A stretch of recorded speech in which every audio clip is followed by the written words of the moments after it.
आम्ही नेहमी जेव्हा प्रभूच्या मंदिरी येतो किंवा मनुष्याने जे बांधलेलं आहे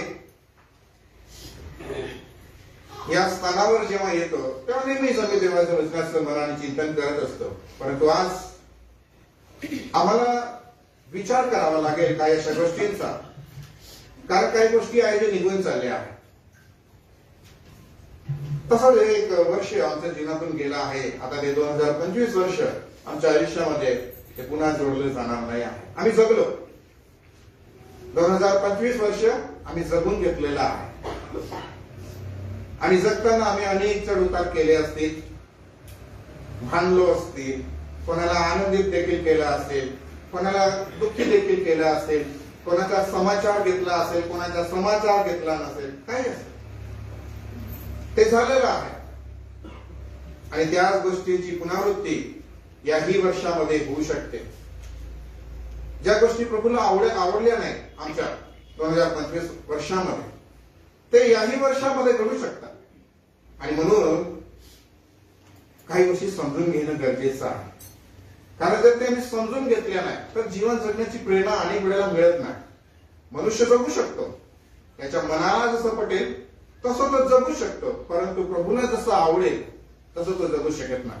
आणि प्रभूला आवडणं गरजेचं आहे, प्रभू आनंदित होणं गरजेचं आहे, प्रभू प्रसन्न होणं गरजेचं आहे की माझे लेकरं माझ्या वचनानुसार चालतात, असं माझ्या इच्छेनुसार जगतात असं प्रभूला नक्कीच आवडतं. आणि म्हणून या सर्व गोष्टी तुमच्या मनावर केंद्रित आहेत.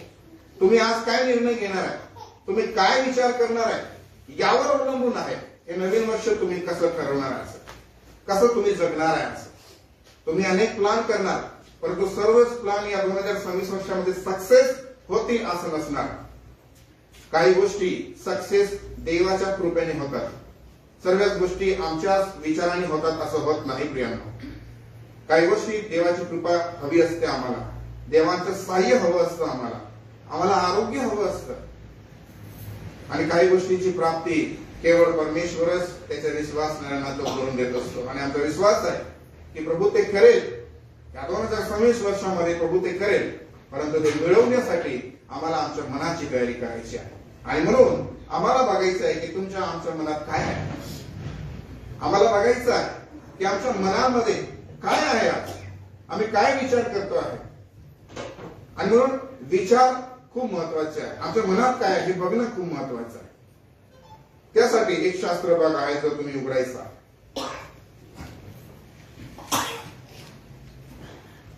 काही शास्त्र भाग मी तुम्हाला जेव्हा वाचायला सांगेल तेव्हा तुम्ही ते वाचायचे.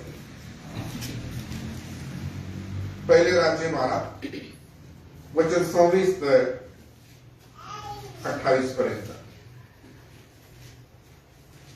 वचन 26 पासून तर 28 पर्यंत. ठीक आहे, मी तुमच्यासाठी वाचतो. यरोबाम आपल्या मनात म्हणाला की हे राज्य दाविदाच्या घराण्याकडे जाण्याचा संभव आहे.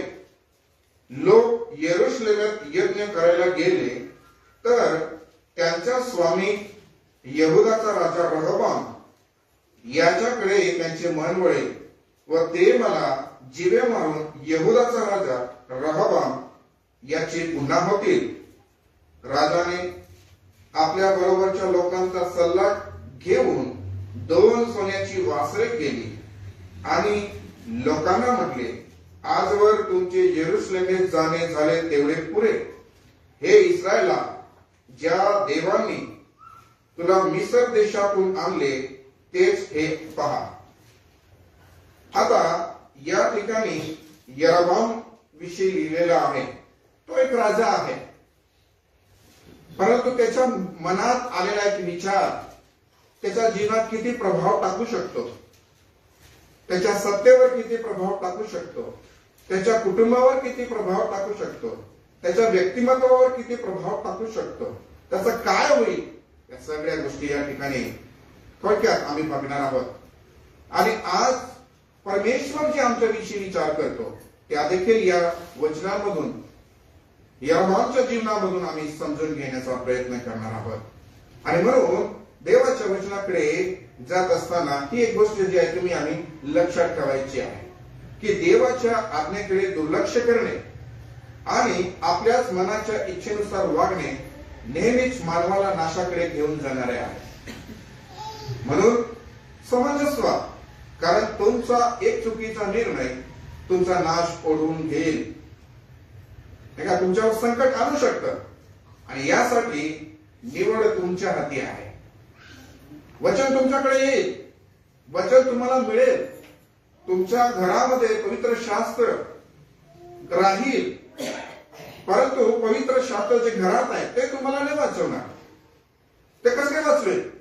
जोपर्यंत तुम्ही त्याला सेवन करणार नाही, जोपर्यंत तुम्ही त्याला मनन करणार नाही, जोपर्यंत तुमच्या जीवनात त्याला लागू करणार नाही, ते घरामध्ये पडून जरी राहिलं ते तुम्हाला वाचवू शकत नाही. आणि हे काम तुम्हाला तुमच्या मनाच्या द्वारे ठरवायचं आहे, विचारात आणायचं आहे की प्रभू काय सांगू इच्छितो आहे. कारण निर्णय खूप महत्वाचे असतात, तुमच्या आमच्या जीवनाचे निर्णय खूप महत्वाचे असतात. आता या ठिकाणी याच्या मनामध्ये हा विचार आलेला आहे, जे या ठिकाणी सुरुवातीलाच घडलंय की यराबाम आपल्या मनात म्हणाला, आपल्या मनामध्ये तो हे विचार करतोय. परंतु त्या अगोदर काही गोष्टी मी तुमच्या समोर मांडतोय, म्हणजे ते चांगल्या पद्धतीने आपल्याला समजेल. आता बघा या ठिकाणी अनुवादाच्या पुस्तकामध्ये काय म्हटलेलं आहे. असं म्हटलेलं आहे की हे इस्रायला, तू आपला देव परमेश्वर याचे भय धरावे, त्याच्या सर्व मार्गाने चालावे, त्याच्यावर प्रीती करावी, पूर्ण मनाने व पूर्ण जीवाने तुझा देव परमेश्वर याची सेवा करावी. पुढे म्हणतो आहे, आणि परमेश्वराच्या ज्या आज्ञा व विधी मी आज तुझ्या बऱ्यासाठी सांगत आहे ते तू पाळावेस. तुझा देव परमेश्वर तुझ्यापासून यापेक्षा जास्त काय मागतो. बरोबर. अनुवाद 10, 12 आणि 13 मध्ये परमेश्वराने तुमच्या आमच्याकडे काय मागितलं आहे हो? काय मागितलं आहे? काय मागतोय? तुमच्या सर्वस्व मागतोय काय? तुम्हाला जे प्रिय आहे ते मागतोय तुमच्या आमच्याकडे? काय मागतोय? या 2026 वर्षामध्ये तुम्ही विचार करा की परमेश्वर तुमच्याकडे अपेक्षा काय करतो, इच्छा काय करतो, मागणी काय करतो, की हे वर्ष तुम्ही कसं जगणार. आता हे सांगत आहे, हे इस्रायलला सांगत आहे आणि समजून घेण्यासारखं आहे की तू आपला देव परमेश्वर याचे भय धरावे. हे काही चुकीचं आहे का? हे जे सांगितलं जात आहे याच्यामध्ये परमेश्वर आमचा दबाव टाकतो आहे का? परमेश्वर आम्हाला बळजबरी करतो आहे का? असं काहीच नाही आहे. ज्या वेळेस मनुष्याची निर्मिती देवाने केली त्यावेळेला आम्हाला पवित्र शास्त्रामधून शिकायला मिळतं की देवाने माणसाला फ्री विल दिलेला आहे. जर त्याला तो फ्री विल मिळाला नसता, स्वतंत्र इच्छा, स्वतः निर्णय घेणं हे जर त्याला मिळालं नसतं तर इतर पशुंसारखा तो राहिला असता. परंतु तरी देवाने आमची निर्मिती करून आम्हाला फ्री विल दिलेले आहे. स्वतः निवड करणं आमच्या हाती आहे.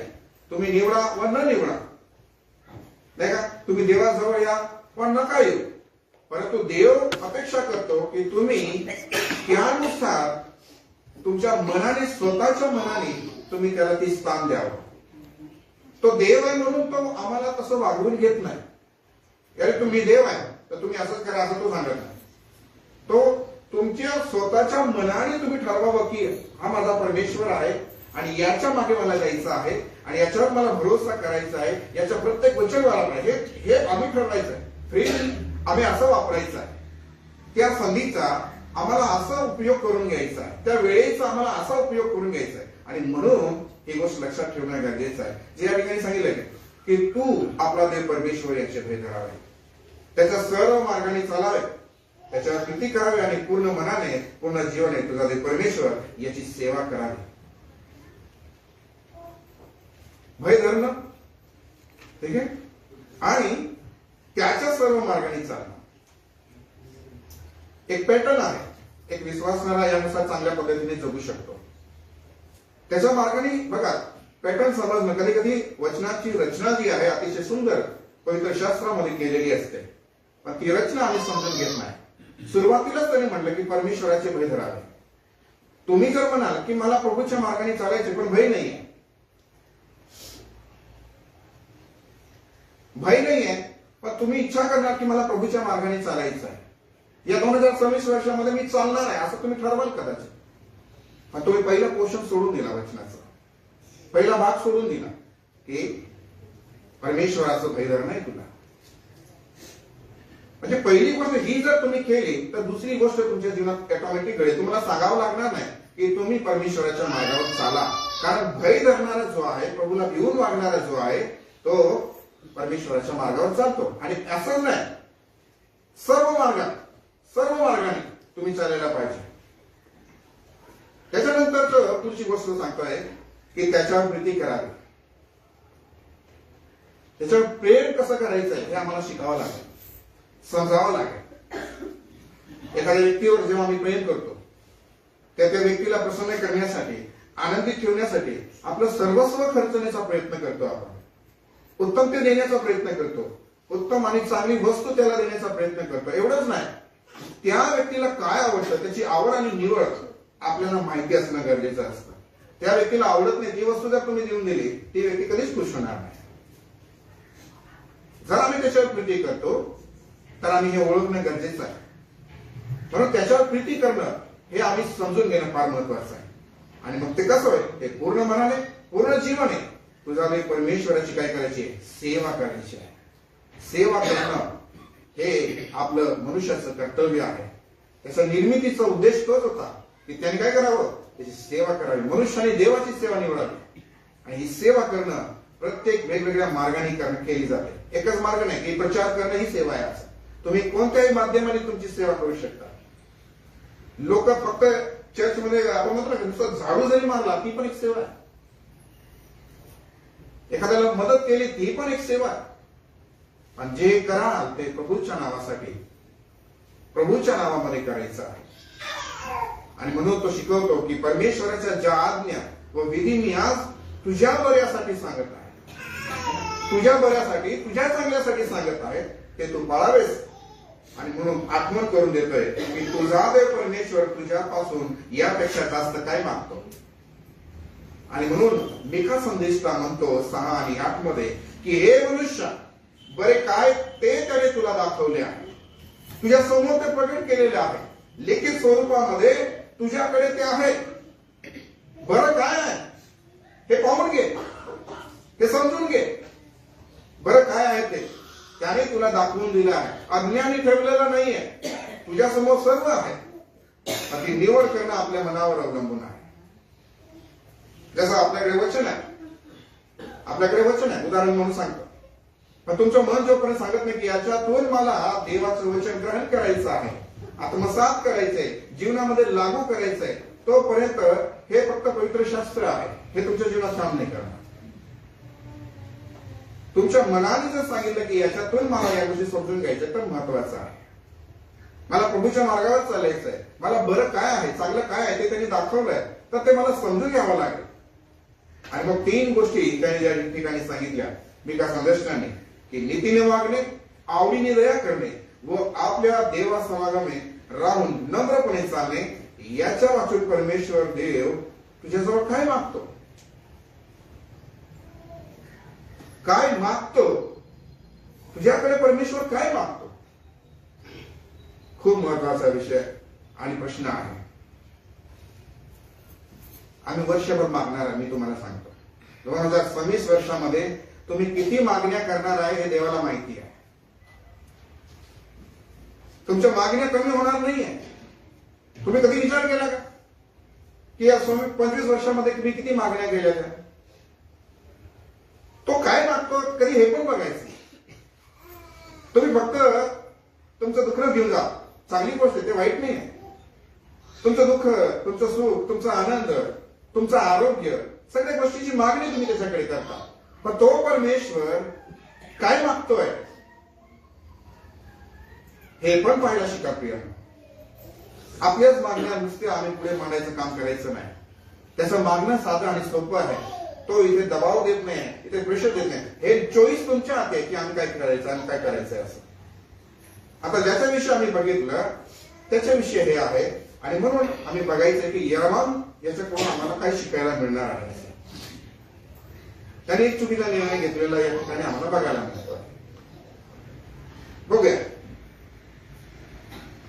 याच्याविषयी बघत असताना आता काही वचन बघा, आपण थोडक्यात पुन्हा वाचणार नाही पण तुम्हाला सांगतो हा कस काय आला, म्हणजे हा जो व्यक्ती आहे हा कस काय सत्तेवर आला आणि कस काय तो भटकला हे पण समजून घ्या. बघा तुम्ही जर पहिले राजे 11 अध्याय 1 ते 11 जर तुम्ही बघितलं तर तुम्ही त्या ठिकाणी शलोमोन राजाने जी फितुरी केलेली आहे, देवाच्या विरोधामध्ये जो वागलेला आहे त्याच्याविषयी त्या ठिकाणी लिहिलेला आहे 1 ते 11 मध्ये. आणि तो कसा फितूर झाला थोडक्यात मी तुम्हाला सांगतो. शलोमोन राजा फारोच्या कन्येशिवाय आणखी मोवाबी, अम्मोनी, अदोमी, सिदोनी व हित्ती राष्ट्रातल्या विदेशी स्त्रियांच्या नादी लागला व त्यातल्या स्त्रियांवर त्याचे प्रेम जडले. शलोमोन राजाविषयी आहे. तुम्हाला यरोबामला समजायचं आहे, शलोमोन राजाला मी समजून घेणं गरजेचं आहे, कारण शलोमोन राजा चुकल्यामुळे यरोबामकडे सत्ता गेलेली आहे. शलोमोन त्याच्या दासाला ते दिलं गेलेलं आहे असं ते आहे. म्हणून हे सिक्वेन्स म्हणतो किंवा ते पॅटर्न आहे पवित्र शास्त्राचे पूर्ण समजणं गरजेचं असतं. कुठे एका ठिकाणी वाचून कधी कधी डॉक्टरीन बनत नाही, लोक एकाच ठिकाणी वाचून हे असंच आहे सांगायला लागून जातं. तर हे पण एक समजायचं क्रिया. म्हणून शलोमोन राजाविषयी या ठिकाणी लिहिलेलं आहे. ठीक आहे, असं म्हटलंय या राष्ट्रांनी परमेश्वराने इस्रायल लोकांना सांगितले होते की तुम्ही त्यांच्याशी व्यवहार करू नये व त्यांनी तुमच्याशी व्यवहार करू नये, कारण ते खात्रीने तुमची मने आपल्या देवांकडे वळवतील. आता जे परमेश्वर आज्ञा देतो ना, मी तुम्हाला तेच सांगितलं सुरुवातीला या ठिकाणी अशा जे आज्ञा देतो हे आज्ञा आहे. तो काय मागतो तसंच या ठिकाणी पण त्याला तशीच आज्ञा दिलेली आम्हाला पाहायला मिळतं. व्यवहार करायचं नाही याचं संख्या, कारण यांचं काय होणार आहे हे तुमचे मन वळवणार आहे. मन वळतं बरं का, तुम्ही मान्य करावा ना करा पण मन वळवण्याची क्षमता आहे. मन वळतं. तुम्ही सांगाल मी विश्वासामध्ये खूप स्ट्रॉंग आहे, येऊ नका. शलोमोन राजापेक्षा कमजोरच आहे आपण सगळे.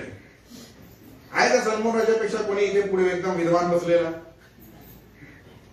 संपला विषय मग, बरोबर की नाही? पण शलोमोन राजाचे उदाहरण घेऊन जर आम्हाला शिकण्यासारखं आहे तर ते शिकून घेणं गरजेचे. कारण काही गोष्टी उदाहरणादाखल पवित्र शास्त्रामध्ये लिहिलेली आहे की असा व्यक्ती चुकू शकतो, तर आपण किती सावध असलं पाहिजे, किती सावध असलं पाहिजे. तुम्ही 2026 वर्षामध्ये जीवन जगणार आहे, तुमच्या कुटुंबामध्ये तुम्ही राहणार आहे, समाजामध्ये तुम्ही वावरणार आहे, मंडळीमध्ये तुम्ही राहणार आहे आणि मेन उद्देश म्हणजे देवाच्या राज्यासाठी तुम्ही तयारी करणार आहे. पण ही गोष्ट विसरायची नाही. आणि म्हणून ही गोष्ट घडत आहे, होत आहे. आणि मग काय झालेलं आहे, त्याच्या 700 राण्या व 300 उपपत्न्या होत्या. त्याच्या बायकांनी त्याचे मन बहकवले. बरोबर ना? प्रेम जडलं, आता मन बहकलं. मग एखादी गोष्ट होण्यासाठी काही गोष्टीची क्षुल्लक गोष्ट गरजेची असते असं म्हणतात. सगळं क्षुल्लक लहानशी गोष्ट जी माणसाचा नाश करू शकते, ती मोठी गोष्ट काय नाही. प्रेम केलं त्यांनी, लग्न केले त्यांनी आणि आता त्यांनी बहकवलं असं म्हणलं. आणि मग तुम्ही जर पूर्ण 11 पर्यंत जर तुम्ही वाचलं, त्याचं 9वं वचन असं म्हणते, शलोमोनाचे मन इस्रायलाचा देव परमेश्वर याच्याकडून फिरले. जर ते बहकलं आहे तर ते फिरणार आहे. ठीक आहे, जे देव इच्छित नाही त्याच्यावर प्रेम करणं पहिला भाग. दुसरी गोष्ट मन बहकणं. तिसरी गोष्ट देवापासून फिरणं. हे घडलं आहे. वचन 9 तेच सांगतात. कोणाकडून फिरलं ते? इस्रायलाचा देव परमेश्वर याच्याकडून फिरले. आणि मग म्हटलंय परमेश्वर त्याच्यावर कोपला. बरोबर? आणि परमेश्वर त्याच्यावर कोपला तर त्याच्याविषयी काय म्हणतो आहे? त्याला या बाबतीत अशी आज्ञा केली होती की अन्य देवांच्या नादी लागू नको. परमेश्वर काय मागतो जर हे विचार केलं, त्याला पण आता तसं म्हटलेलं होतं. आता या ठिकाणी म्हटलं की याला आज्ञा दिली होती की तू अन्य देवांच्या नादी लागू नको. पण परमेश्वराने केलेली ही आज्ञा त्याने पाळली नाही. काय परमेश्वर तुम्हाला आज्ञा देतो का? माझं एक म्हणणं आहे तुम्हाला या 2026 वर्षाच्या पहिल्या दिवशी, काय परमेश्वराची आज्ञा आहे तुम्हाला काय मिळालेली? कोणती आज्ञा तुमच्यासाठी असली पाहिजे? इथच्या शास्त्र भागानुसार वैयक्तिक घ्या, इथून शोधू नका. इथं याला आज्ञा दिली होती, याने ती मान्य केली नाही, परमेश्वर देतो तुला. आणि परमेश्वराची आज्ञा त्यांनी मोडलेली, ती पाळली नाही. असं कधी तुम्ही परमेश्वराची ही आज्ञा माझ्यासाठी आहे असं तुम्ही कधी पाहिलं का? कधी तुम्ही विचार केला का की प्रभू मला ही आज्ञा देतोय, ही मला पाळायची आहे, माझ्या जीवनामध्ये मला लागू करायची? का पाहत नाही असं? काही 2026 वर्षाची सुरुवात करत असताना आम्हाला आज्ञाच नाही आहे. आम्ही 2025 मध्ये पण सैरावैरा होतो, आताही सैरावैरा राहणारच आहे. असं चालेल का? परमेश्वर तसं करतच नाही ना. जर त्याच्या मार्गामधून तुम्ही भटकायला नको म्हणून तो आज्ञा देईल म्हणजे देईल.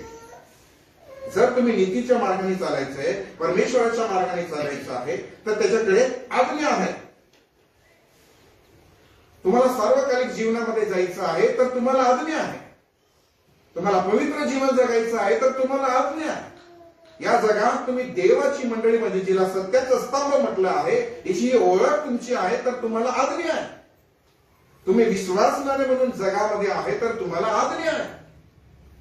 विदाऊट आज्ञेचं आपलं धार्मिक जीवन काहीच कामाचं नाही आहे, काहीच कामाचं नाही आहे. आणि म्हणून आम्ही समजून घ्यायचं, फितुरी होईल, आम्ही पण फितुरी करू शकणार. फितुरी यांनी केली आहे, झालेली आहे, होऊन गेलेली घटना आहे. परंतु शिकण्यासारखं खूप काय आहे. पुढे मी तुम्हाला त्याविषयी सांगतो. बघा, याच परमेश्वर शल्मोनाला म्हणाला, बरोबर? शल्मोनाला म्हणाला. आता परमेश्वर बोलतोय त्याला, माझा करार व मी तुला लावून दिलेले नियम न पाळता हे असे आचरण तू केलेस, त्या अर्थी मी तुझे राज्य तुझ्यापासून तोडून घेऊन तुझ्या एका सेवकाला देईन. कोणाला देईन? हा, आणि तोच तो सेवक जो कोण आहे? हा, रिप्लाय द्यायचं बरं का, जेवण बनत आहे, सोडणार नाही लवकर. तुम्ही जितक्या लवकर मला प्रतिसाद द्याल तितक्या लवकर आपण जाऊ, नाही तर इथंच बसायचं. हा, यराबामला, बरोबर? हा सेवक कोण आहे? यराबाम. आता हे पूर्ण समजायला असं असतं ते समजण्यासाठी. ठीक आहे, पुढे जाऊ. बघा, यराबामचे आई वडील या ठिकाणी आहे. कोण आई आहे सांगा बरं? आई आणि वडील कोण आहे? वचन 26 तिथे बघा, 26 मध्ये. हा, आईचे नाव सरुआ. आणि बापाचं नाव? एफ्राईमी नबात. हा, एफ्राईमी म्हणजे काय? त्या एफ्राईम भागामधले आहे, म्हणून त्या नावानुसार त्यामध्ये सांगितलं जातं, ओळख दिली जाते, म्हणून या ठिकाणी ते सांगत आहे.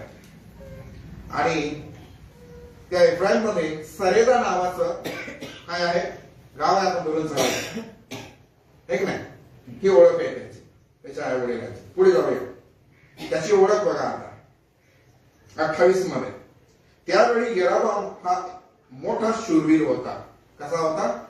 शूरवीर होता. यराबाम मोठा शूरवीर होता, बरोबर? पुढे यराबाम व अहिया एक संदेष्ट आहे, तो त्या ठिकाणी भेटतो.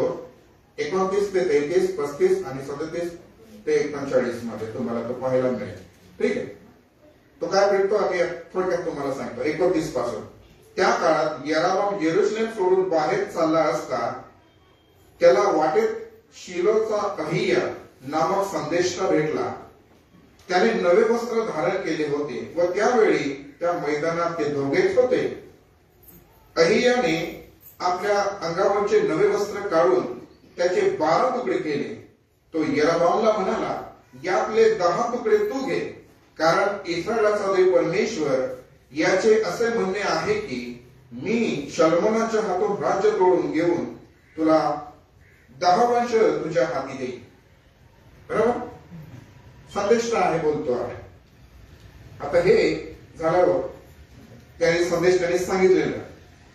आता त्याचं कारण त्याने वचन 23 मध्ये आपलं 33 मध्ये सांगितलं आहे याचे कारण हेच की ते माझा त्याग करून सिदोनियाची देवी अष्टोरेत, मोवाबाचा देव कमोश आणि अम्मोनियांचा देव मिल्कोम यांच्या भजनी लागले आहे. कारण दिलं आहे, काय होत आहे ते या ठिकाणी सांगितलं आहे. ते माझ्या मार्गाने चालत नाहीत. बरोबर आहे. प्रभू सांगतो आहे ते माझ्या मार्गाने चालत नाही. जे माझ्या दृष्टीने योग्य ते करत नाहीत. आणि शलोमोनाचा बाप दावीद माझे नियम व निर्णय पाळी ते तसे पाळत नाहीत.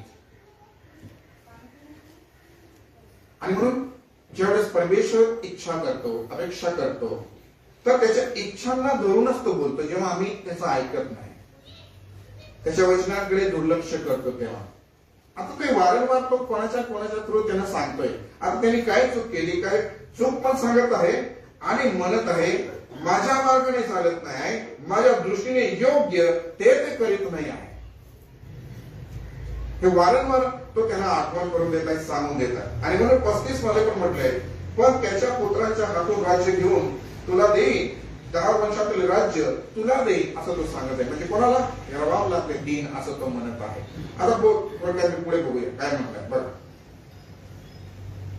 11:40 वचन असं म्हणते, शल्मोन यरोबाम जिवे मारून पाहत होता. नाही का?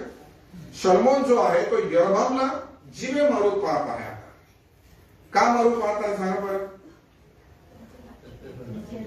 आता काही आपल्याला एवढं वाचल्यावर आलं का काही लक्षात? परमेश्वर याला देतो आहे,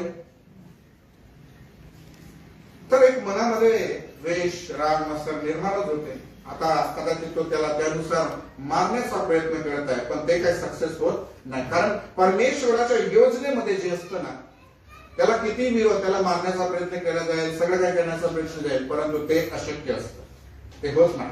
कारण परमेश्वराने जे नेमलं आहे ते पूर्ण होते. ठीक आहे. आणि म्हणून पुढे बघूया या ठिकाणी यरोबाम पळून जाऊन मिश्र देशामध्ये राहिला होता, कारण हा मारण्यास टपला होता म्हणून. आणि हे कुठे लिहिलं आहे? 12 अध्यायाच्या 2ऱ्या वचनामध्ये. मग पुढे जाऊन आम्हाला पाहायला मिळतं की यरोबाम व इस्रायलची सर्व मंडळी त्या ठिकाणी जमते आणि काय विचार करते, काय बोलते आहे तुम्ही बघा. 3 आणि 4, 12, 3 आणि 4. आणि लोकांनी त्याला बोलावून आणले, तेव्हा यरोबाम व इस्रायलची सर्व मंडळी रहबामकडे येऊन म्हणाली. आता रहबाम जो आहे तो शल्मोनाचा कोण आहे? मुलगा आहे. आणि या ठिकाणी 11व्या अध्यायामध्ये तुम्ही 41 वचनापासून तर 43 वचनापर्यंत बघितलं तर त्याचा मृत्यू दाखवलाय शल्मोनाचा. आणि हा रहबाम जो आहे हा राजा बनलेला आहे आणि हे त्याच्याकडे आलेले आहे. हे त्याच्याकडे आलेले आहे यरोबाम हे. आणि म्हणून या ठिकाणी म्हटलेलं आहे, आणि लोकांनी त्याला बोलावून आणले, तेव्हा यरोबाम व इस्रायली सर्व मंडळी रहबामाकडे येऊन म्हणाली, आपल्या बापाने आमच्यावर जूर ठेवले होते ते भारी होते, तर आता आपल्या बापाने आमच्यावर लादलेले कठीण दास्य व भारी जूर हलके करा, म्हणजे आम्ही आपले ताबेदार होऊ. कधी कधी एखादी गोष्ट आम्हाला खूप दडपण असे वाटते, जर आपण जू म्हणतो की नाही. जसं आपण एखादा बैलगाडा आहे, बैलगाड्याला आपल्याला बैलाला जर त्या ठिकाणी बांधायचं आहे ते गाडं ओढण्यासाठी, तर त्याच्यावर कसं लादून देतात ना. आता तुमच्या इकडे ऊसाच्या गाड्या चालतात, ऊस गाडी हाकलणारा पण मस्त मजेत आहे, ऊस पण एकदम मस्त भरलेले आहे, पण त्या ओढणाऱ्या त्या बैलाला ते किती क्लेशवाणी वाटत असेल, किती ओझं वाटत असेल. काही वेळेला पवित्र शास्त्राकडे पाहत असताना अनेक लोकांना असं वाटतं की हे खूप जड आहे, हे माझ्याकडून होणार नाही. असं अनेक वेळेला आमच्या मनामध्ये असे विचार येतात की कोण पाळेल देवाचे वचन. मनुष्य देवाचे वचन पाळण्यासाठी असमर्थ आहे असं लोकांना वाटायला लागतं. जर ते मनुष्य पाळू शकत नव्हता तर देवाने मनुष्याला ते दिलंच नसतं. म्हणून मागेही मी तुम्हाला सांगितलं होतं की देवाची आज्ञा कठीण नाहीये, पण त्याला त्या दृष्टीने तुम्ही जेव्हा पाहता की हे कठीण आहे तर ते कठीणच राहणार आहे तुमच्यासाठी. जसं एखाद्या लेकराला तुम्ही त्याची मानसिकता तुम्ही बघायची असेल तर तो निगेटिव्ह विचार करत असेल, तो कधीच सक्सेस होत नाही बरं का. लेकरू जे निगेटिव्ह विचार करणारे असतात ना, की मला इंग्लिश येणार नाही असं जर म्हटलं ना, तर ते लेकरू इंग्लिश मध्ये कधीच पास नाही होणार. मला गणित येणार नाही, असं जर विचार केला तर लेकराला गणित कधीच येणार नाही. निगेटिव्ह थॉट्स, त्याचं मन जे सांगत आहे ना त्याच्यामुळे त्याला सक्सेस मिळत नाही. पण मी हे करू शकतो, हे करून जो निर्णय घेतो तो सक्सेस मिळवतो. मग तो कसाही असेल, तो गरीब कुटुंबाचा असेल व मोठ्या कुटुंबाचा असेल, पण त्याच्या मनात दृढ निर्णय आहे की मी हे करू शकतो आणि म्हणून त्याला सक्सेस प्राप्त होते. आता या ठिकाणी देवाच्या वचनाला जर आम्ही कठीण म्हणतो आहे, अवघड म्हणतो आहे, पाहण्यासाठी असमर्थ आहे मनुष्य असं आम्हाला जेव्हा वाटतं आहे, तर आम्ही आमच्या मनाला तयार करणं गरजेचं आहे. तयार करणं गरजेचं आहे, कारण हे देवाचं वचन आहे आणि हे आमच्यासाठी दिलं गेलेलं आहे, विश्वासणाऱ्यांसाठी दिलं गेलेलं आहे. आणि विश्वासणारे जर हे करू शकत नाही तर जगाच्या पाठीवर दुसरा कोणताच व्यक्ती हे करू शकत नाही.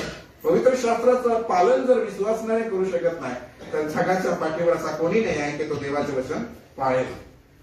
कारण पाळण्यासाठी आम्ही प्रभू विश्वास केलेला आहे आणि आम्ही विश्वासी म्हणून टिकून राहावं म्हणून देवाचे वचन आम्हाला मिळालेलं आहे. आज आमची आध्यात्मिक वृत्तीची म्हणजे आध्यात्मिक जी वृद्धी आहे, आध्यात्मिक परिपक्वता ती आमच्या जीवनात का नाही, ती कशाला नाहीये? कारण आम्ही देवाच्या वचनामध्ये तितकं खोलवर, तितकं मुळावलेलं आणि स्थिरावलेलं जीवन जगत नाही, ते पाळत नाही. म्हणून हे कठीण आहे असं समजून आम्ही त्याच्याकडे दुर्लक्ष करतो आणि म्हणून आमची आध्यात्मिक उन्नती जी आहे ती खुंटलेली आहे. परंतु समजून घेण्याचा प्रयत्न करायचा की असे जून जर आम्ही विचार केले की लागले असं जर म्हटलं तर आम्ही लक्षात घ्यायचं की प्रभू आम्हाला काय शिकवतो.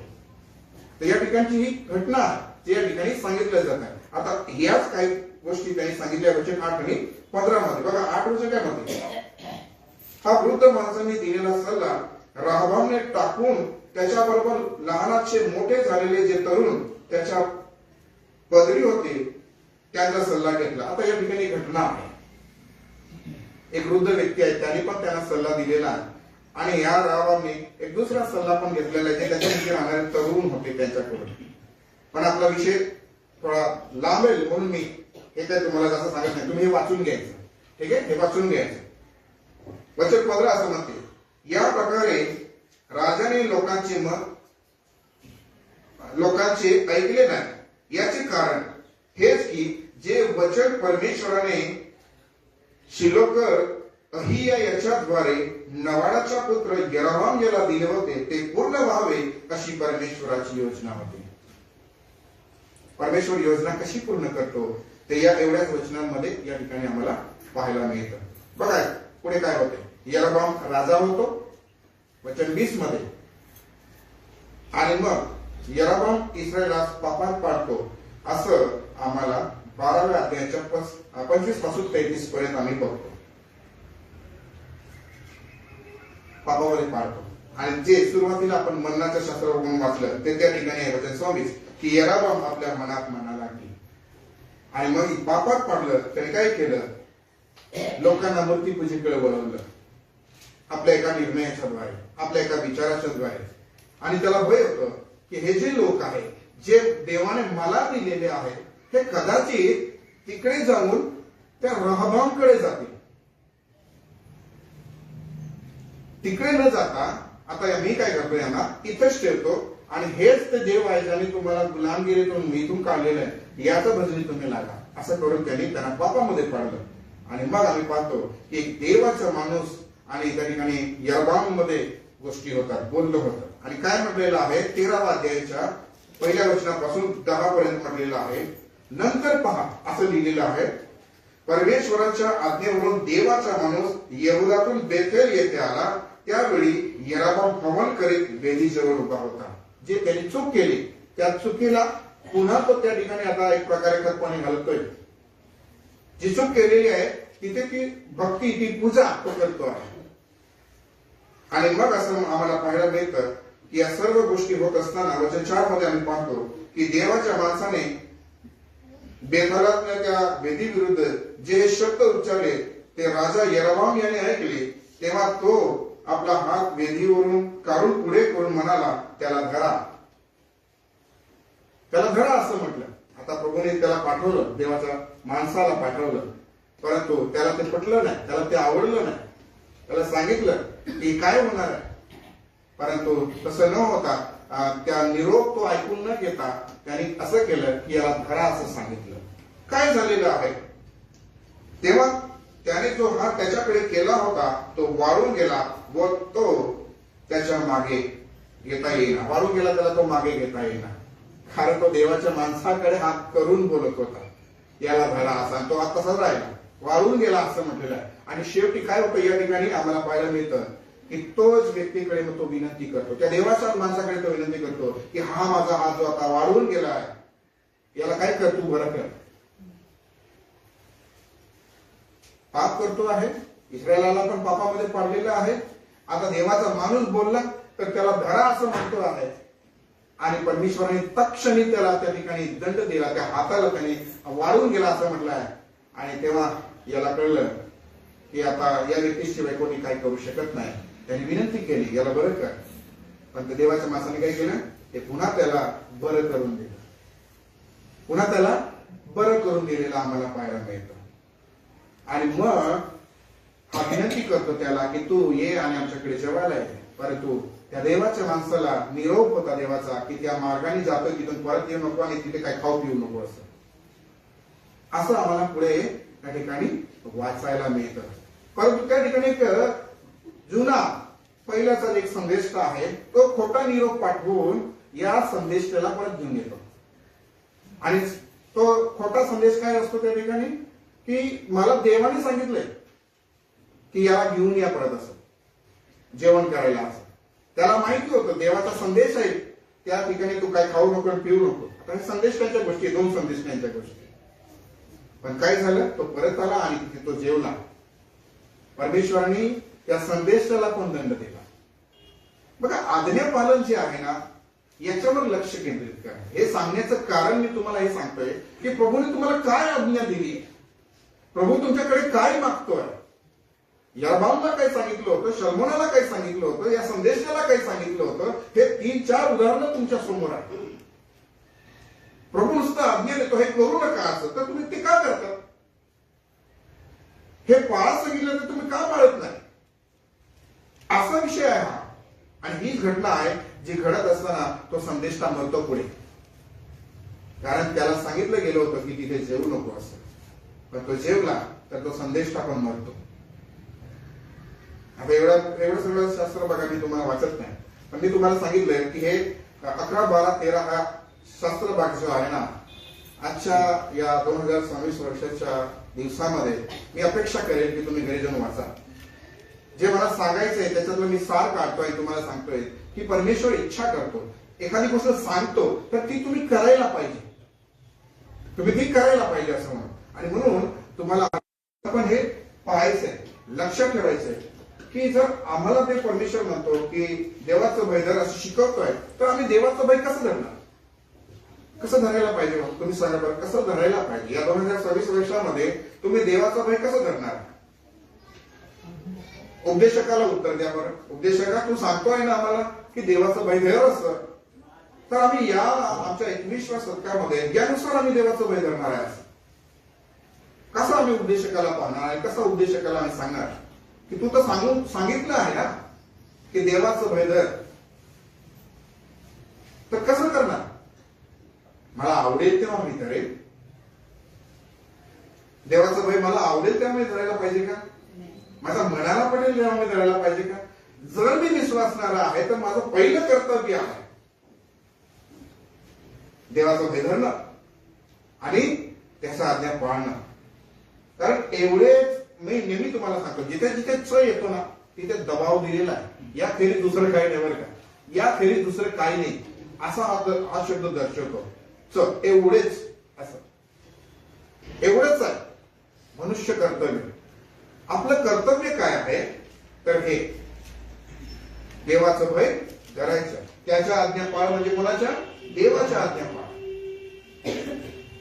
देवाचं भय धर, देवाच्या आज्ञा पाळ, हे आपलं कर्तव्य आहे. आता बघा, अशाच काही गोष्टी जेव्हा शल्मोन राजाला सांगितल्या, ठीक आहे, शल्मोन राजाला सांगितल्या, या ठिकाणी बघा काय म्हटलेलं आहे. सुरुवातीला पहिले राजे 2:3 मध्ये, तुझा देव परमेश्वर याने तुला जे अनुशासन लावून दिले आहे ते पाळ. दावीद राजा त्याला शिकवतोय, शिकवतोय. काय सांगत आहे? तुझा देव परमेश्वर याने तुला जे अनुशासन लावून दिले आहे ते काय कर, पाळ. त्याच्या मार्गाने चाल आणि मोशेच्या नियमशास्त्रात लिहिल्याप्रमाणे त्याचे नियम, आज्ञा, निर्णय व निर्बंध पाळ. म्हणजे जे काही तू करशील त्यात व जिकडे तू जाशील तिकडे तुला यश प्राप्ती होईल. हा अनुभवी व्यक्ती बोलतो आहे. एक भविष्यात होणाऱ्या राजाला सांगतो आहे त्याला की हे तू कर, आम्हाला यश प्राप्ती हवी असते. आवडतं की नाही यश प्राप्ती? किती जण आहे जे काही तू करशील यश प्राप्ती आम्हाला हवी आहे. तर याला शिकवलं गेलंय, सांगितलं गेलंय. पण जेव्हा आम्ही याच्याविषयी वाचलं, शल्मोराजाविषयी वाचलं, तर यांनी तसं केलं का? ज्यावेळेस ज्याला काही सुरुवात केली, सुरुवात खूप छान होती शल्मोराजाची. त्याच्यामध्ये कोणत्याही प्रकारची तफावत आम्हाला पाहायला मिळत नाही. त्याच्यासारखा राजा झाला नाही आणि होणारही नाही. शास्त्र मत सांगितलं गेलं, ते त्याला पहिल्यापासून शिकवलं गेलं, सांगितलं गेलं. पण तरीही मनुष्य पाप करतो. आपलंही आयुष्य, शल्मोराजाचं आयुष्य एक काळ होता, एक समय होता, त्या पिरियड मध्ये ते संपलेलं आहे. आपलाही एक समय काळ एक दिवशी संपून जाईल. हे लिखित आहे, आमचं कदाचित कोणाला माहिती नसणार. हे लिखित आहे, याच्याकडून आम्ही बोध घेत आहे. कदाचित आमच्या जीवनाचं व्यक्तिमत्वाविषयी कोणाला माहिती राहणार नाही. इथून तिसऱ्या चौथी पिढीपर्यंत जर या भूतलावर लोक राहिली तर ते आम्हाला ओळखणार नाही. इव्हन तुमच्याच घराचे लोक, जे तुमचे नातू पंतू संतू जे काही असतील ते पण असं म्हणणार नाही की आमच्या अमुक अमुक नावाची व्यक्ती होती. जर तुमच्या लेखी स्वरूपामध्ये डाटा आहे तर म्हणतील, पण तुम्हाला पूर्णपणे ते ओळखणार नाही. ती कशी व्यक्ती होती, कसं बोलत होती, कसं चालत होती, काही तुमचं रेकॉर्ड राहणार नाही. म्हणून शिकून घ्या, समजून घ्या, समंजस व्हा की तुमच्या जीवनाचं मूल्य किती मोठं आहे. प्रभूला आनंद होतो की तुम्ही त्याच्या मार्गाने चालतात, त्याच्या आज्ञा पाळतात, तेव्हा त्याचा भय करतात. तेव्हा याला ते सांगितलं जात आहे. आणि मग म्हणत आहे की माझ्या संबंधाने दिलेले वचन परमेश्वर कायम राखील. कोण राखतो? दावीद राजा सांगतो. ते वचन असे की जर तुझी संतती आपल्या मार्गाकडे लक्ष पुरवेल, दावीद राजाला सांगितलं गेलंय, तुझी संतती आपल्या मार्गाकडे लक्ष पुरवेल व माझ्या समोर सत्याने व जीवेभावे चालेल, तर इस्रायलाच्या गादीवर तुझ्या वंशातला पुरुष खुंटणार नाही. हे दावीद राजाला दिलेले शब्द आहे. आता तुझी संतती पण हीच करायला पाहिजे. तुझ्या संततीने पण असा चालायला पाहिजे. तुम्ही आम्ही पण अशाच प्रकारचं आपल्या कुटुंबामध्ये एक लाईन तयार करायला पाहिजे.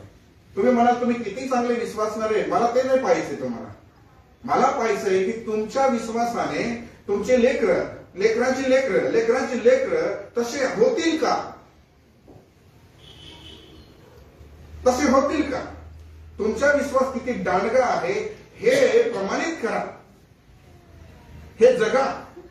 आणि हे जगण्यासाठी तुम्हाला देवाचा भय धरावा लागेल, त्याच्या आज्ञा पाळावं लागेल, देवाच्या मार्गाने तुम्हाला चालावं लागेल. आणि या सर्व गोष्टी या ठिकाणी आम्हाला पाहायला मिळतात. परमेश्वर सांगतो. तुम्ही 3:3 वाचा, पहिले राज्य 3:3 वाचा. शल्मोन राजाचे परमेश्वरावर प्रेम होते. बघा सुरुवातीला कसा आहे शल्मोन राजा? प्रेम करणारा व्यक्ती. कदाचित तुम्ही आम्ही पण त्याच लाईन मध्ये आहोत. आता आम्ही परमेश्वरावर प्रेम करतो आहे. हा पुढे, आपला बाप दावीद याने अनुसरलेल्या नियमाप्रमाणे तो चालत असे. त्यानुसार तो चालत असे. पण तो उच्च स्थानी यज्ञ याग करी व धूप जाळी. आता बघा सुरुवातीच्या 2 गोष्टी, परमेश्वरावर प्रेम करणं, आपल्या बाप जसं चालला त्यानुसार तो वागला नाही का, त्यानुसार तो पण करत आहे. मग वचन 14, तू आपला बाप दावीद याचप्रमाणे आपल्या मार्गाने चालून माझे नियम व माझ्या आज्ञा पाळशील. माझे नियम आणि माझ्या आज्ञा पाळशील, तर मी तुझ्या आयुष्याची वृद्धी करेन. तर मी तुझ्या आयुष्याची काय करेल? वृद्धी करेल. आम्हाला पण प्रिय आहे ना, अजून 27 वर्ष मिळायला पाहिजे. बरं की नाही? वाटतं की नाही? पण कसं मिळेल? जगामध्ये कदाचित आम्हाला असं वाटेल की जगाच्या लोकांना जे आयुष्य मिळतं याचं मोल समजून घ्या. काही घटना समजून घ्या. मी तुम्हाला एक महत्वाची गोष्ट सांगतो. तुम्ही म्हणाल की जर भय धरल्याने आज्ञा पाळण्याने आयुष्य मिळतं, तर जे देवाला ऐकत नाही, देवाला ओळखत नाही, त्यांना आयुष्य कसं का मिळतं? का मिळतं सांगा बरं? कारण त्यांना देव संधी देतोय. काय देतोय? संधी देतोय. आणि आम्हाला आयुष्य जर हवं आहे तर आम्हाला काय करायचं आहे? आज्ञापालन करायचं आहे. त्याच्याकडे परमेश्वर संधीच्या दृष्टीने त्याला वेळ देतोय. आम्हाला वेळ देतो आहे तयारी करण्यासाठी. तुम्ही जर विश्वासणारे म्हणून या भूतलावर आहे तर त्या सार्वकालिक जीवनासाठी तयारी करताय. पण जर वेळ मिळते पापी व्यक्तीला तर ही संधी आहे. म्हणून त्यानं म्हणत आहे इतके सुखी कस काय आहे, येऊ नका. वेळ काल समय सर्वांचाच बदलणार आहे. परमेश्वर विलंब लावत नाही. विलंब शब्द परमेश्वराच्या डिक्शनरी मध्ये नाही आहे. तो वेळ देतो. काय देतो? वेळ देतो. परंतु परमेश्वर, लोक काय म्हणतात, विलंब लावतात. नाही, परमेश्वर विलंब लावत नाही. ही गोष्ट पेत्राला जाऊन विचारायची. पेत्र म्हणजे कसा, मी तुम्हाला सांगतो विलंब काय आहे. तुम्हाला पेत्राच्या पत्रामध्ये तुम्हाला पाहायला मिळेल. आता बघा 9 अध्याय वचन 4 आणि 5.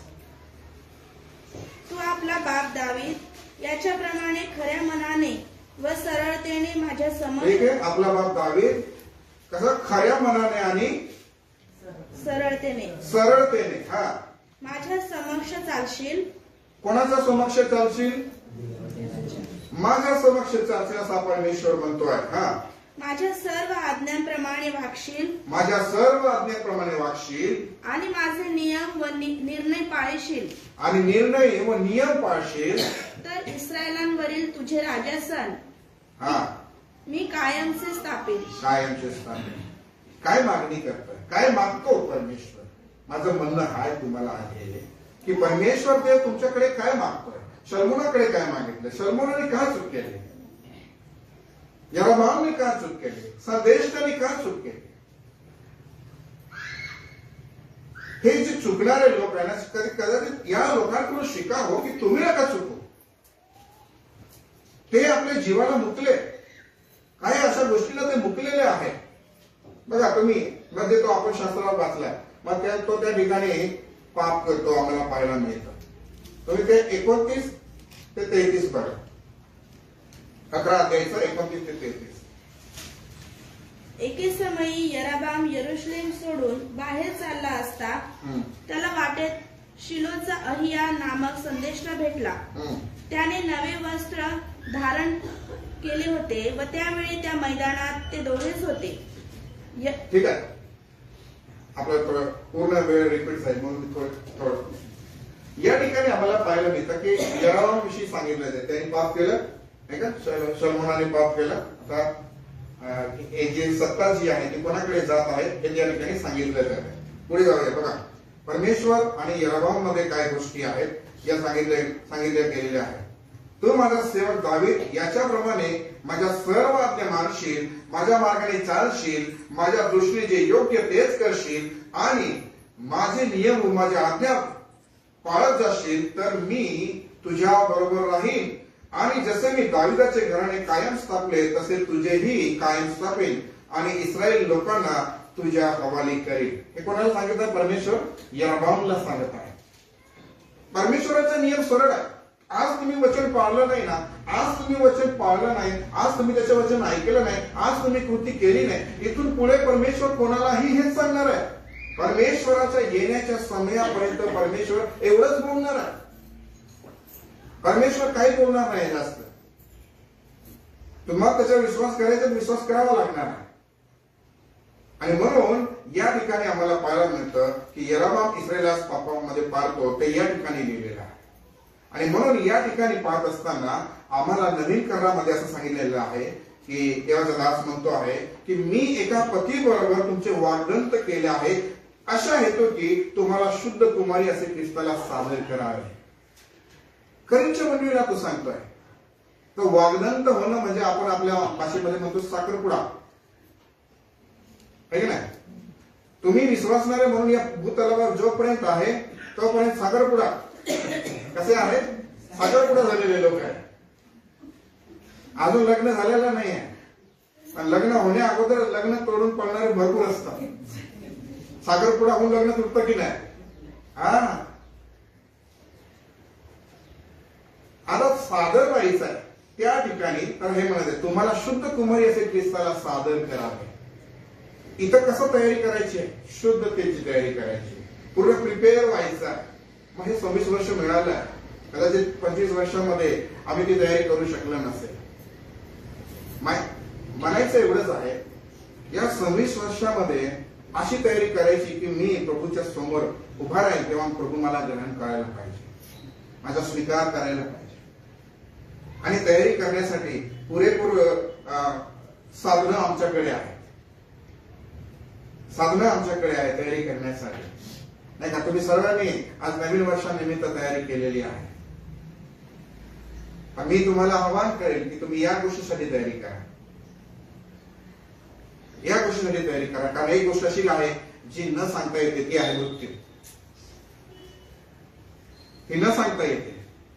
तुम्ही सांगा की मला एवढे वर्ष ना, तुम्ही कोणी गॅरंटी सांगणार की अजून माझे 10-15 वर्ष बाकी आहे, तेव्हा मी तयारी करेल नंतर शेवटी असं आहे? कोणी नाही तसं. नो गॅरंटी याची. म्हणून काय करा, वर्ष मिळालंय आनंद करा, समय मिळालाय आनंद करा, एकमेकांसाठी आनंदित राहा. पण एक गोष्ट विसरू नका की मला प्रभूसाठी तयारी करायची आहे. आणि तयारी करण्यासाठी जर असं प्रभूच्या दास म्हणतोय की मी एका पतीबरोबर तुमचे वागंत केले, अशा हेतू की तुम्हाला शुद्ध कुमारी असे ख्रिस्ताला सादर करावे. म्हणून तो म्हणतो 21:5-25 मध्ये की ख्रिस्ताने मंडळीवर प्रीती केली आणि स्वतः तिच्यासाठी समर्पण केले, अशासाठी की तिला त्याने वचनाद्वारे जलस्नाने स्वच्छ करून पवित्र करावे. कोणाच्या द्वारे पवित्र करायचं आहे? कशाद्वारे स्वच्छ होणार आहे? हा, तर रोज हे घ्या. या वचनावर तुमचं मन बसायलाच पाहिजे, या वचनावर तुम्ही प्रेम करायलाच पाहिजे आणि शुद्धता तेव्हाच तुम्हाला मिळेल. वचनाद्वारे जलस्नान होणं गरजेचं आहे. हे जितकं तुम्ही घेणार, ग्रहण करणार, मनन करणार, चिंतन करणार, तितकी पवित्रता तुमच्या जीवनातली ही जी आहे ग्रोथ करेल. तुम्हाला आम्हाला सांगायचं तात्पर्य उदाहरण, साधं सोपं उदाहरण आहे. एका मग्यात कोणाची आंघोळ होते का? एका मग्यात कोणाची आंघोळ होते का? का नाही होत? लॉजिक, साधं लॉजिक आहे, पण तुम्हाला चांगलं समजेल हे उदाहरण. एका मग्यात कोणी आंघोळ करत नाही. तसं एक वचन वाचल्याने स्वर्गात कोणी जाणार नाही. कळतं का तुम्हाला? इथे जलस्नान म्हटलंय ना. स्नान जर करायचं ते का मागे एक वचन वाचलं, बाळासाहेब मी रोज एक वचन वाचतो, ओके. तुम्ही आंघोळ एका माग्याने करून आल्यावर आम्ही काय सांगायचं? चालणार नाही तसं. तुम्हाला जलस्नान होणं गरजेचं आहे. तुम्ही बाहेर पडण्या अगोदर पूर्ण स्वतःला शुद्ध करतात, चांगले कपडे घालतात, सगळं करतात, तसं तेव्हा तुम्ही बाहेर पडता. तुम्ही जर एखाद्या ठिकाणी प्रभूच्या सहवासामध्ये, उपस्थितीमध्ये बसतात, तर तुम्ही कसे देवाच्या सहवासामध्ये जाण्यासाठी तुम्ही जलस्नान करा. कसं सांगता? वचनाच्या द्वारे प्रिपेअर व्हा, तयार व्हा. आम्ही अनेक वेळेला प्रभूच्या सहवासामध्ये जाण्याचा प्रयत्न करतो, पण ती तयारी करत नाही. कसं येऊन बसून जातो? चालेल का? म्हणून एक मग्याचं उदाहरण तुम्हाला, एक वचनवाल्यांचं आहे. एक वचन वाचणारे एक मग्गेवाले आहे आणि स्वतःला म्हणतात की आम्ही आंघोळ करून घेतली आहे. नाही, तुमची पवित्रता तशी येणार नाही आहे. आम्ही पूर्ण शास्त्र, पूर्ण अध्याय, अनेक अशा गोष्टी आहेत त्या आम्ही वाचत राहायला पाहिजे, समजत राहायला पाहिजे. आणि आम्ही जितकी घाण आम्हाला लागली असेल तेवढं घासून आम्ही आंघोळ करतो की नाही? हो, तेवढं घासून आंघोळ करतो आम्ही. एखादी गोष्ट आमच्या जीवनात, एखादं पाप असं जडलेलं आहे जे निघत नाही, घासा त्याला. मळ आहे तो ना, घासा त्याला. पापाचा मळ जो लागलेला आहे ना, त्याला घासा. काही डाग जे असतात ना, ते निघत नाही लवकर. काही पाप पण तसेच असतात, जे जात नाही लवकर. पण त्याला घासावं लागतं ना. काही वचन वारंवार मनन करावं लागतात क्रियांना. वारंवार प्रभूला विचारावं लागतं की प्रभू बोल मला याच्यातून. प्रभू त्यातून बोलतो आमच्याशी. प्रभू त्यातून आम्हाला शिकवतो. आणि म्हणून तो स्वच्छ करून पवित्र करावे अशी त्याची इच्छा आहे. आणि कसं तर म्हणतोय गौरवयुक्त मंडळी, ग्लोरियस चर्च असं म्हटलंय. गौरवयुक्त मंडळी अशी ती स्वतःला सादर करावी. कशी सादर करावी? अशी सादर करावी. सादरीकरण करायचं आहे, नाही का? ही अशी गोष्ट झाली की एक राजकुमार येणार आहे आणि तळोद्याच्या परिसरामध्ये असलेल्या सर्व तरुण पोरींना सांगावं की एका पोरीला तो निवडणार आहे. एका जुन्या काळामध्ये राजकुमारसाठी केलं जायचं असं, नाही का? सांगितलं जायचं असं की एक राजकुमार येणार आहे, तर तिथच्या पोरीनी, तरुण पोरीनी स्वतःला त्या ठिकाणी सादर करायचे. ती प्रत्येक तरुणी आपापली तयारी करायची आणि त्या राजकुमारनी मला निवडावं म्हणून ती तयारी करायची त्या काळामध्ये, त्या समयामध्ये. आणि राजकुमारला जी पसंत झाली तिला तो घ्यायचा. आता सगळ्यांनीच तयारी केली होती, पण त्याला जी आवडेल ती महत्वाची आहे. ख्रिस्ताला जे आवडतात ना ते महत्वाचं. तुम्हाला काय आवडतं ते महत्वाचं नाही आहे. त्याला काय आवडते हो, हे देवाचं वैदर शिकवतं. त्याला हे आवडतं. आज्ञा मानल्या. तुमची शोभा ही जी बाह्य नसावी ती आंतरिक असावी. तुम्ही बाहेरून किती सुशोभित आहे हे देव पाहणार नाही. परमेश्वर अंतःकरण तोलून पाहणार आहे. मनुष्य बाह्य स्वरूप पाहतो. तुम्ही म्हणाल की पहा मी प्रार्थना करतोय, गुडघे टेकून प्रार्थना करतोय, मी रडतोय, मी हे करतोय, मी ते करतोय, चालणार नाही प्रियानो. देव तुमचं मन पाहतोय. देवाला ते आवडेल आणि म्हणून स्वतःला सादर करावे. म्हणजे तिला काय नसावं, डाग सुरकुती नसावी. डाग सुरकुती नसावी. डाग जर म्हटला तुम्ही म्हणा एखाद्या व्यक्तीला, एखाद्या पोरीला म्हणा नाही का, आपण चेहऱ्यावर काही वयांमध्ये आपल्याला पोळ्या वगैरे येत असतात, त्याला आपण पिंपल्स म्हणतो, बरोबर की नाही. पण कधी ते लोकांना एकदम इरिटेट वाटतात, तुला आवडत नाही. लोकांसमोर जायला, फेस लोकांसमोर उभं राहायला मानसिकता तयार होऊन जाते की कसं मला चेहरा घेऊन मी कसं जावं असं वाटायला लागून जातं तरुणांना, पोरींना वाटायला लागून. मग कोणी लपवून घेतं, असं करण्याचा प्रयत्न करतो किंवा बाहेर जायला अवॉइड करतात.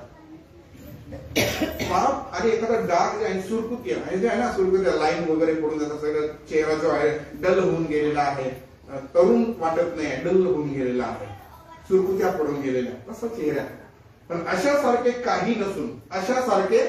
काही नसून पवित्र व निर्दोष असावी. कशी असावी? दोन गोष्टी नसाव्या, दोन गोष्टी असाव्या. दोन कोणत्या गोष्टी नसाव्या? डाग आणि सुरकुती. आणि दोन कोणत्या गोष्टी असाव्या? मग हे जर अट आहे, परमेश्वराची ही जर अट आहे, मग आम्ही काय करत आहोत? ही जर परमेश्वराची अट आहे तर आम्ही काय करायचं? कोणी पवित्र होणार नाही असं सांगून चालेल का? तुम्हाला जर अशक्य वाटतंय, मी सांगतो तुम्ही देवाकडे जातच मला दिसत नाही, प्रभूला सांगा मला दिसत नाही, तो सांगेल मी तुला दाखवतो काय. मला समजत नाही, सांगा त्याला सांगा.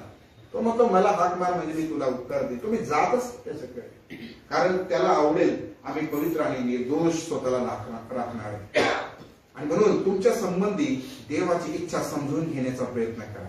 काय अशा गोष्टी मी त्या थोडक्यात मी तुम्हाला सांगतो. बघा काय आहे गोष्टी, वाचायचं ठीक आहे. प्रेषित 16:31 प्रभू येशू ख्रिस्तावर विश्वास ठेव म्हणजे काय होईल? तुझ्या आणि तुझ्या घराण्याचे कारण होईल. परमेश्वर सांगतोय ना. बघा तुम्हाला मी सांगितलं, 2 राजांचं संदेशांची उदाहरणं दिली. त्यांना दावीद राजांनी स्वतःच्या मुलाला शिकवलं देवाच्या आज्ञा पाळणं. आम्हाला नवीन करारामध्ये एक विशेष गोष्ट किंवा विशेष मार्गदर्शन किंवा विशेष असं वचन दिलेलं आहे की ते आम्हाला शिकवतं की प्रभू येशू ख्रिस्तावर काय कर? विश्वास ठेव. बघा सगळ्यात महत्वाचा प्रॉब्लेम हा आहे आपल्या मनात जे आम्ही म्हटलेलं आहे की आम्ही विश्वासी आहोत. सुरुवात तिथे आहे.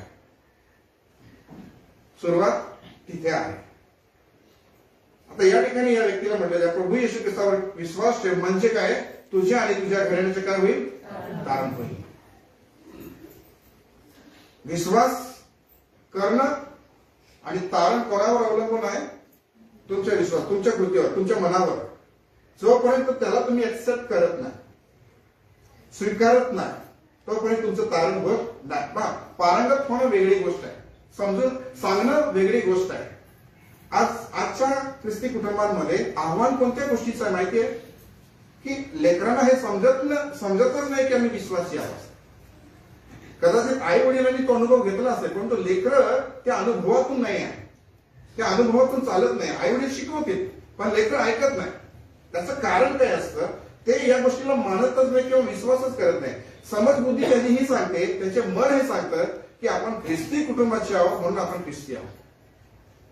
अतिशय अनुभव नसलेला एखादा शब्द आणि विचार आमच्या मनात येतो तो हा. प्रॅक्टिकल काहीच नाहीये, पण मन असं सांगतं की आम्ही विश्वासी आहोत, आम्ही अविश्वासी आहोत. आणि म्हणून एक विश्वासणारा पाप करतोय. तुम्हाला मी सांगतो, मनाने असं सांगितलं की आम्ही विश्वासी आहोत म्हणून आम्ही पाप करतोय. आमच्या जीवनातले पाप वाढता काय? आम्ही देवाच्या वचनापासून दूर पळतो काय? देवाची सेवा आम्ही का करत नाही? कारण शोधा तुमची की ही आहे. आमचं मन सांगतं आम्ही विश्वासी, पण तसं आहे. इथं म्हटलं विश्वास ठेव. काय कर? विश्वास ठेव. आणि हा विश्वास ठेवणं म्हणजे काय आहे? ते पूर्णपणे आपलं त्याचं समर्पण करणं आहे, त्याग करणं आहे, पश्चाताप करणं आहे, क्षमा मिळवणं आहे, अनेक गोष्टी आहेत. विश्वास ठेवणं ते आहे. तुम्ही विश्वास करतात पण त्याच्या आज्ञा पाळत नाही. कसं काय म्हणता तुम्ही त्याच्यावर विश्वास करता? मी तुझ्यावर प्रेम करतो असं आम्ही म्हणतो, पण त्याच्या वचनानुसार चालत नाही, बोलत नाही, वागत नाही, तर हे कसलं प्रेम आहे? मी तुझ्यावर प्रेम करतो म्हणतो, पण मी त्याला ओळखतच नाही, त्याच्या सहवासामध्येच येत नाही, त्याला हाकच मारत नाही. कसं काय आम्ही ह्या 2026 वर्षामध्ये विश्वासी म्हणून राहा? कसे राहा? विश्वासी म्हणून राहा. विश्वासी पाप करणारे नसायला पाहिजे. पाप करू नका, आज्ञापालन करा. मी विश्वास करतो प्रभू येशू ख्रिस्तावर, तर देवा मी तुझं वचन पाळेल. तुला कोणी बोलेल असं मी वागणार नाही. मी विश्वासी आहे, तर माझी साक्ष आहे की मी तुझं नाव पुढे करेन. सर्व आदर, मान, सन्मान, गौरव मी तुला देईन, केवळ मी विश्वास करणार आहे. लक्षात ठेवा, विसर पडू देऊ नका. पुढे बघा. पहिल्याने देवाचे राज्य व त्याचे नीतिमत्व मिळवण्यासाठी काय करा? प्रयत्न करा. पहिल्याने त्याचे काय मिळवण्यासाठी प्रयत्न करा? त्याचे राज्य, त्याचे नीतिमत्व मिळवण्यासाठी प्रयत्न करा. तुम्ही काय प्रयत्न करणार आहे या 2026 वर्षामध्ये? मी तुम्हाला अगोदरच सांगतो काय प्रयत्न करणार आहे. तुमच्या संसाराच्या जे चिंता आहे ना, सगळ्यात जास्त टक्केवारी तुम्ही याच क्षेत्रात घालवणार आहे. देवाच्या वचन म्हणते ना, चिंता करू नका. 2026 वर्षामध्ये तुम्ही खूप चिंता करणार आहे. गॅरंटीने सांगतो मी तुम्हाला, खूप चिंता करणार आहे. का सांगतो माहिती? कारण आम्ही पूर्ण भरोसा देवावर ठेवत नाही म्हणून. पूर्ण भरोसा देवावर ठेवत नाही म्हणून. प्रभू चिंतेविषयी सांगत असताना पक्षांना दाखवतो, सांगतो. हे पेरत नाही, कापत नाही, साठवत नाही, परंतु रोज त्यांना तो खाव्यास देतो. तर त्यांच्यापेक्षा तुमचं मोल अधिक आहे. तुम्ही काय करा? साठवा साठवीसाठी लागून जा. हे पण जमा करा, ते पण जमा करा. आता पुढच्या नाताळाची तयारी सुरू करून द्या. हो, पुढच्या नाताळ्याला कोणती साडी घ्यायची आहे, कोणता दागिना घ्यायचा आहे, मध्येच देव येईल, साडी राहून जाईल. देवाला म्हणायचं त्यावेळेला की देवा साडी राहून गेली, घेऊन गेली. गॅरंटीने सांगतो मी तुम्हाला, सावध व्हा. देवाचं राज्य मिळवण्यासाठी कटपट करा. त्याचं नीतिमत्व मिळवण्यासाठी झटा. ते देवाने दिलंय आम्हाला, पण ते आम्हाला झटावं लागेल. स्वतःला फाईट. आपल्या मनामध्ये ना युद्ध आहे ना, ते युद्ध जे युद्धभूमी मी तुम्हाला सांगितलं, सगळ्यात मोठी युद्धभूमी आपलं मन आहे. इथं आपलं युद्ध चालेल. इथे झटा. लोकांसाठी भांडून काय तुम्ही स्वर्गाचं राज्य मिळवणार आहे? लोकांसाठी भांडून, पती पत्नीमध्ये भांडून, नाही का, आडोस पोडस भांडून स्वर्गाचं राज्य तसं मिळणार नाही आहे. पहिले तुमच्या संगती तुम्ही झटा. युद्ध करा. पाप आणि जगाच्या मलिनतेच्या गोष्टीची युद्ध करा. परमेश्वर तुम्हाला त्यामध्ये सहाय्य करेल. तुमचं मन ताब्यात ठेवण्यासाठी तुम्हाला मदत करेल. तुम्ही पापाकडे ओढले जाणार नाही. आमच्याकडून पाप होतो कारण आमचं मन नियंत्रणामध्ये नाही, असं ते होईल. आणि म्हणून ही गोष्ट लक्षात ठेवायची आहे. पहिलं स्थान कोणाला द्यायचं इथं ते सांगितलं. पहिल्याने काय कराल तुम्ही? पहिल्याने काय करायला पाहिजे? या वचनानुसार देवाचं राज्य आणि त्याचं नीतिमत्व, याच्यासाठी आम्हाला झटायचं आहे. म्हणून रोज जेव्हा तुम्ही उठाल तेव्हा पहिलं स्थान कोणाला द्या? त्या गोष्टीला पहिलं स्थान द्या. तिथे ते स्थान देण्याचा प्रयत्न करा. हे नवीन वर्षाची सुरुवात केलेलं आहे, चांगलं स्थान दिलं. तुम्ही इथे आला आहे, इथे बसला आहे, हे चांगलं स्थान तुम्ही निवडलं आहे. परंतु इथून आता काय करा, हे झटा याच्यासाठी, हे राज्य मिळवण्यासाठी झटा. नाहीतर फक्त वर्षाच्या पहिल्याच दिवशी स्थान द्यायचं, वर्षभर देवाला कुठे स्थान नाही, असं करू नका. एक दिवस स्थान देऊन बाकी सर्व दिवस बाकी आपलं स्थान आहे, नाही का? तसं नाही करायचं. देवाला पहिलं स्थान द्या. ठीक आहे. पुढे प्रत्येक चांगल्या कामासाठी आम्ही सज्ज व्हायला पाहिजे. कसं व्हायला पाहिजे? सज्ज व्हायला पाहिजे. पण ते सज्ज कसं होणार आहे आम्ही? हे वाचा 2 तिमोथी 3:16 आणि 17. प्रत्येक परमेश्वर प्रेरित शास्त्रलेख, सद्बोध, दोष ठीक आहे. दाखविणे. परमेश्वर प्रेरित शास्त्र भेट त्याच्याविषयी सांगितलं जात आहे. तर काय करतं हे परमेश्वर प्रेरित आहे? हे काय करतं? हा, सद्बोध, दोष दाखविणे, दोष दाखवणे, सुधारणूक, नीती शिक्षण याकरिता उपयोगी आहे. याकरता काय आहे? उपयोगी आहे. मग तुम्ही उपयोग करणार का पहिलं ते सांगा. हे उपयोगी आहे. हे काय आहे? काय लिहिलंय ते? हे उपयोगी आहे किंवा नाही आहे? कधी कराल उपयोग? उपयोग कधी करा? किती गोष्टींसाठी उपयोग करणार ते सांगा. तिथे उपयोग सांगा. किती गोष्टींसाठी तिथे लिहिलेलं आहे? लेखकाने किती गोष्टींसाठी लिहिलेलं आहे? सद्बोधसाठी. तुम्हाला सद्बोध मिळत नाही आहे, समजत नाही आहे, या देवाच्याकडे, देवाच्या रचनाकडे या. हा, इकडे या. परत दोष दाखविणे. हा, हे काय करेल आमचं? नको देवा, हे माझ्यासाठी नाही आहे, माझ्या दुश्मनसाठी आहे. वचन माझ्या दुश्मनसाठी आहे. तिथे दोष दिसला तेव्हा मी तर खूप चांगला माणूस आहे देवा, हे माझ्यासाठी नाही आहे, आपल्या दुश्मनसाठी बरोबर आहे. मग त्याच्यापर्यंत कसं पोहोचवायचं? लांब स्टेटसला. बाकी आपलं स्टेटस किती खराब असलं, स्टेटस मात्र देवी ठेवायचं. हेच तर चाललंय व्हॉट्सअपवर, फेसबुकवर. स्टेटस खूप चांगलं आहे, आपला स्टेटस खालाच आहे. पुढे बघूया. अजून सुधारणूक. हो, सुधारायचं की नाही? उपयोग करायचा, सुधारण्यासाठी उपयोग करायचा. पुढे नीती शिक्षण. हा, नीती शिक्षण हे सगळ्यात जास्त कंटाळवाणं शिक्षण आहे. हे तर आवडणारच नाही, पण गरज आहे. उपयोग याचा करा. जगामध्ये नीती शिक्षण तुम्हाला मिळणार नाही. तुम्हाला चांगलं वाईट काय शिकवलं जाईल, नीती शिक्षणाची गरज इकडे आहे. पुढे याकरिता उपयोगी आहे. उपयोगी आहे. मग पुढे म्हणतो यासाठी की देवाचा भक्त पूर्ण होऊन. देवाचा भक्त कसा होतो? मग पूर्ण होऊन. इथे लिहिलाय देवाचा भक्त, नाही की ख्रिस्ती. कळतं तुम्हाला? जो हे करेल त्याला म्हटलं गेलं आहे देवभक्त. आणि देवभक्त करेल त्याविषयी लिहिलेलं आहे. इथे ख्रिस्ती लोकांविषयी लिहिलेलं नाही आहे. वाचा देवभक्त म्हणून.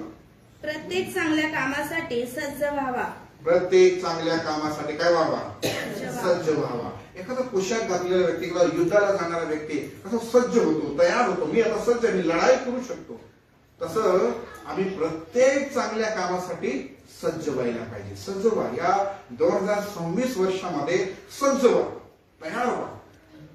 देवाची इच्छा समजून घ्या. विश्वास करा प्रभू येशू ख्रिस्तावर. पहिले आणि त्याचे राज्य, त्याचे नीतिमत्व मिळवण्यासाठी काय करा? तुम्ही झटा. आणि मग प्रत्येक चांगल्या कामासाठी सज्ज व्हा. इथून सज्ज, तुम्ही इथून सज्ज होणार आहे. पण कसं होणार? देवभक्त म्हणून होणार, ख्रिस्ती म्हणून नाही. ख्रिस्ती लोक सज्ज होत नाही बरं का? ख्रिस्ती लोक देवभक्त म्हणून सज्ज. ख्रिस्ती आम्ही राहू शकतो, पण सज्ज मी राहू शकत नाही. म्हणून जगामध्ये अनेको ख्रिस्ती तुम्हाला भेटतील जे स्वतःला ख्रिस्ती म्हणतात, परंतु ते सज्ज आहे का? नाही. आम्ही सज्ज असले पाहिजे. पुढे बघा. हे अतिशय सुंदर आहे. हे सांगणं भाग होतं मला. हा 4था भाग.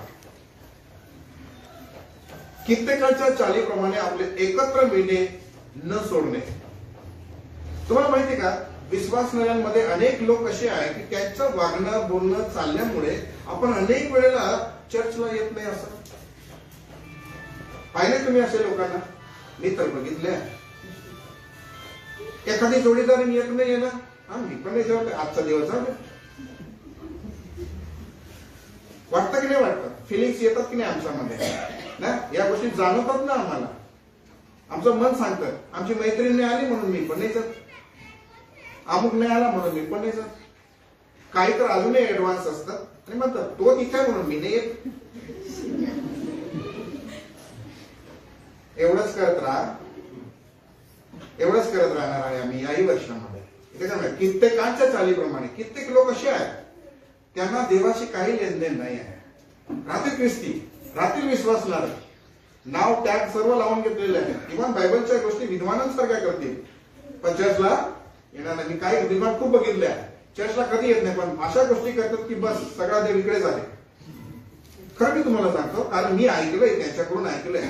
पण वैयक्तिक देवाचं कनेक्शन काय नाही आहे. वैयक्तिक देवाचं कनेक्शन काय नाही आहे. आणि म्हणून त्यांच्या चालीप्रमाणे तुम्ही चालू नका. तो येऊ ना येऊ पण तू कोण आहे पहिले हे समज. जर तू देवभक्त आहेस, उद्धार मिळवलेला व्यक्ती आहे, तारण मिळवलेला व्यक्ती आहे, देवाचं लेकरू आहे, त्याच्यामुळे तू चर्चमध्ये येतो असं नाहीये. मी प्रभू येशू ख्रिस्तामुळे चर्चमध्ये. प्रभू येशू ख्रिस्ताने मला मंडळी दिली आहे, मी मंडळी निवडली नाहीये. माझं तारण आणि प्रभूने मला मंडळीमध्ये भाग दिला आहे. म्हणून मंडळीपासून दूर राहू नका. तुमचा एक संडे मिस झाला तर काय होऊ शकतं मी तुम्हाला अगोदरच खूप काही सांगितलेलं आहे. आम्ही सिरियस नाही या बाबतीमध्ये. आम्ही खूप मिस करतो.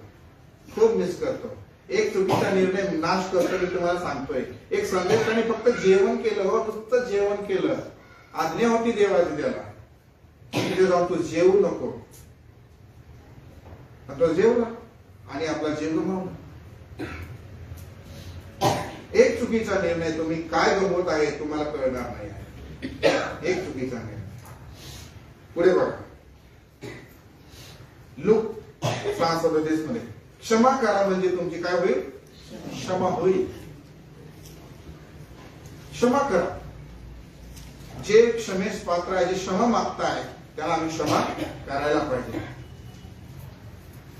जसे प्रभूने आमच्या पापांची क्षमा केली तसं आम्ही क्षमा करायला पाहिजे. एकमेकाला आम्ही क्षमा करायला पाहिजे. पण कसे? काही लोक क्षमेस पात्र नसतात बरं का. काही लोक क्षमेस पात्र नसतात. क्षमेस पात्र असलेली व्यक्ती वेगळी असते. प्रभू येशू ख्रिस्ताकडे हजारो लोक राहायचे पण तो त्यांना क्षमा करायचे जे प्रभू येशू ख्रिस्ताच्या कडे यायचे, पश्चाताप करायचे, आपलं मन व्यक्त करायचे किंवा ते त्याच्या मनात जे असायचे ते प्रभू ओळखून घ्यायचं आणि प्रभू म्हणायचा तुझ्या पापाची क्षमा झाली आहे. सगळ्यांची नाही झाली आहे, एक त्या व्यक्तीला एक्युरेट सांगतो तुझ्या पापाची क्षमा झाली आहे. तसं अनेक वेळेला काही लोक खरंच जर तुमच्या आमच्याकडे पश्चाताप करत असेल, नाही का, सांगत असेल की मी चूक केली आहे आणि आपण स्वतः चुका केल्या असेल तर एकमेकाकडे क्षमा मागणं काही जड नाही. पण खऱ्या मनापासून क्षमा मागायला पाहिजे आणि खऱ्या मनापासून क्षमा मिळते देखील. प्रभू ते करतो, आपणही ते करायला पाहिजे. इव्हन काय झालेलं नाही, प्रभूने कशी क्षमा केलेली आहे. आम्ही पापी असतानाच त्यांनी आमच्यावर प्रीती केली है ना, आपला प्राण दिला आणि आम्हाला त्या क्षमेच्या अधीन त्याने केलेले. म्हणून क्षमा करणे हे आपलं काम आहे. क्षमा करा म्हणजे तुमची काय होईल? क्षमा होईल. प्रभूची जी प्रार्थना आहे ना त्याच्यामध्ये आम्ही नेहमी बोलतो. ठीक आहे, पुढे बघा. जे काही कराल ते कुरकुर न करता करा. काय करायची नाही? कुरकुर करायची नाही. अजून एक शब्द या ठिकाणी आहे, वादविवाद. कुरकुर आणि वादविवाद न करता. ते वाचूनच घ्या. 2:14 फिलिप्पी 2:14. जे काही तुम्ही कराल ते कुरकुर व वादविवाद न करिता करा. कुरकुर आणि वादविवाद करायचाच नाही. करायला सांगत आहे ना तर सिंपल आज्ञा ते करा, तर कुरकुर करायचं नाही. आम्ही कुरकुर करेल का या वर्षभरामध्ये? इस्रायल लोकांकडे कोण आदर्श घेतला आणि कुरकुर करायचा. इस्रायल लोकांनी खूप कुरकुर केली ना,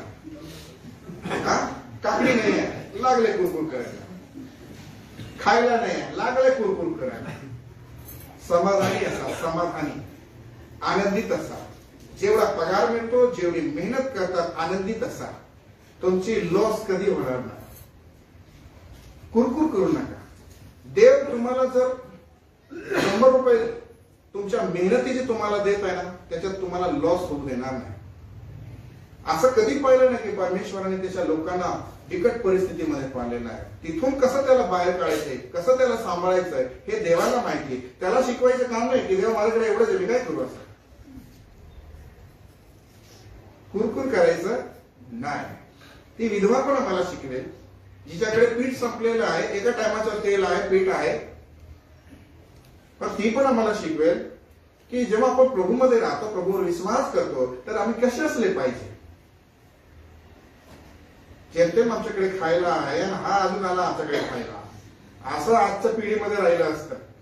आजच्या लोकांकडे विचार राहिले असते, आमचं ठिकाणा नाही ना, आमच्याकडे मागतोय जा तिकडे सांगतात. हो, आज आज आज हीच मानसिकता आहे. पण आम्हाला प्रभू शिकवतो ना, आनंदित राहायला शिकवतो, समाधानी राहायला शिकवतो. जेवढं मिळतं त्याच्यात समाधानी राहायला तर शिकवतो. म्हणून कुरकुर वादविवाद करायचा नाही. पहिले तेसली 5:15 बघा. पहिले तेसली 5:15. वाईटाबद्दल वाईट करू नये. कोणी कोणाच्या वाईटाबद्दल वाईट करायचं नाही. नंतर वाईट केलं आहे म्हणून त्याचं डबल वाईट करायचं नाही का. एक वाईट झालंय ना, डबल वाईट करायचं. परत म्हणून जपून राहा. म्हणून काय करा, जपून राहा. आणि सर्वदा एकमेकांचे व सर्वांचे चांगले करीत राहा. हा, एकमेकांचे आणि सर्वांचे काय करा, सर्वदा चांगलं करत राहा. मी ज्या तुम्हाला या ज्या गोष्टी सांगतोय ना, त्या पूर्ण वर्षभरामध्ये खूप काही गोष्टी या ठिकाणी सांगा पवित्र शास्त्रामध्ये, पण थोडक्याच काढून त्या ठिकाणी आलेलं आहे की एक आज्ञा जेव्हा परमेश्वर देतो, सांगतो की हे करा, तर ते करा. जे नाही करायला सांगत ते करू नका. करायला सांगत आहे तर हे सांगत आहे सगळ्याचं चांगलं करा. करायला काय नाही सांगत आहे, कुरकुर आणि वादविवाद करू नका. आणि मग म्हणतोय सर्वदा आनंदित असा. कसे असा, सर्वदा आनंदित असा. तुमच्याकडे काय असो वा नसो, पण प्रभूमध्ये तुम्ही आहे तर तुम्ही आनंदित राहायला पाहिजे, हर्षित राहायला पाहिजे. जे मिळालं आहे आनंद राहा. दुःख आलं तरीही आनंद करायला शिका. दुःखात ही तुमचा आनंद तुम्हाला सहाय्य करेल, मदत करेल. कारण प्रभूचं गीत करताना अनेक वेळेला वचनांमधून जेव्हा गीत रचली तेव्हा काय म्हणतात, प्रभू का आनंद हे मेरी ताकद. म्हणतो ना, प्रभूचा आनंद कशात आहे तो शोधा.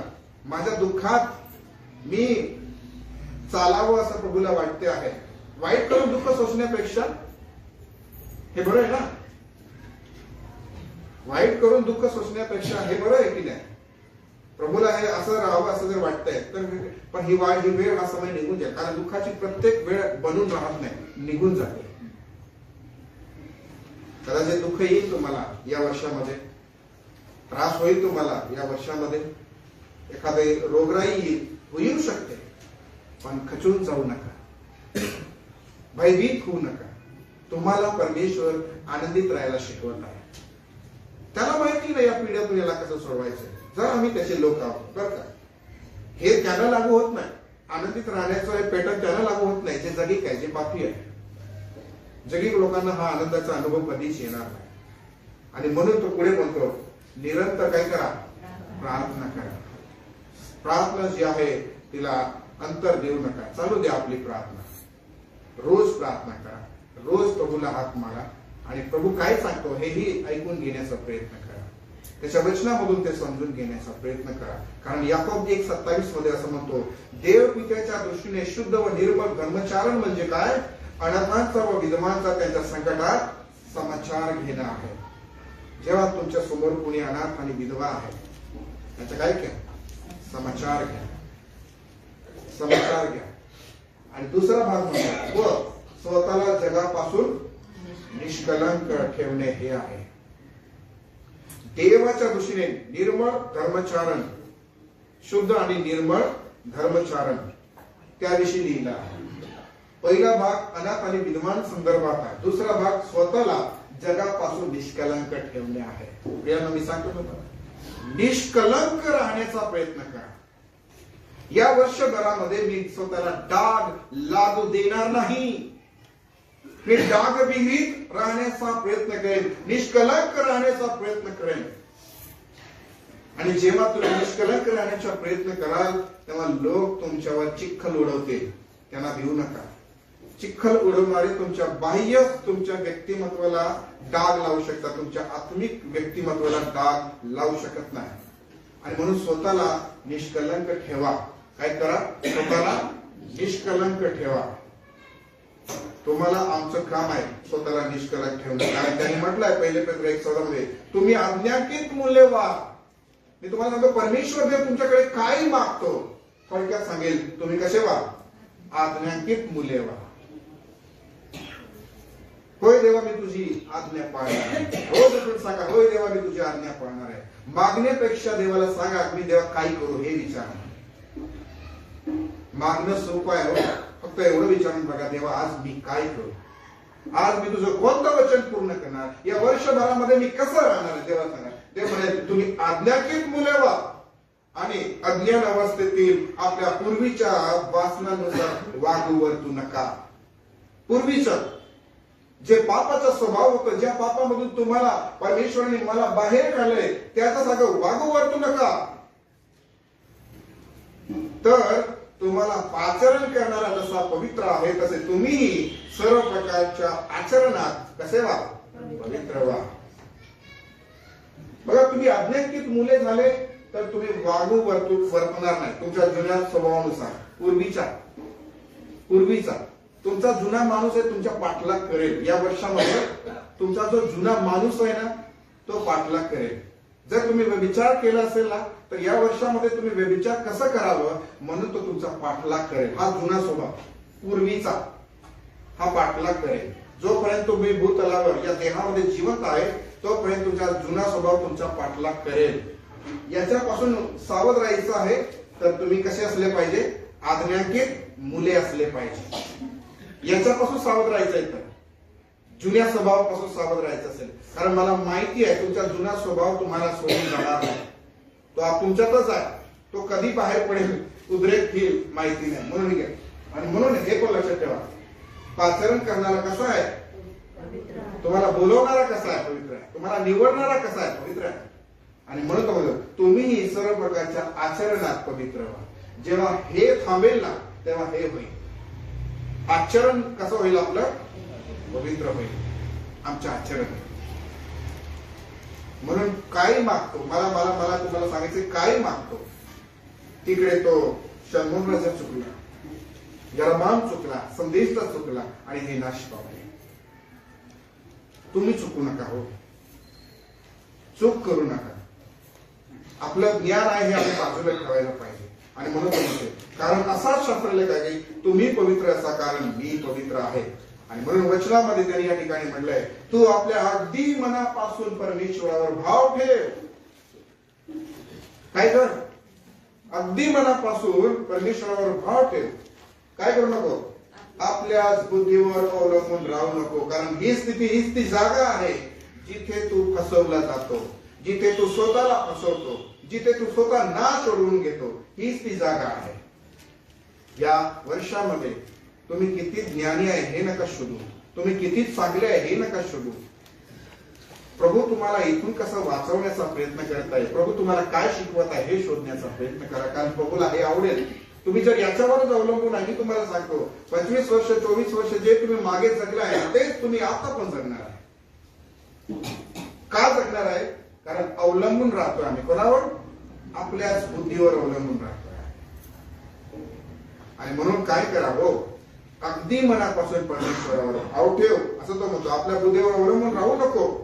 तू आपल्या सर्व मार्गात त्याचा काय कर? आदर कर, रिस्पेक्ट कर.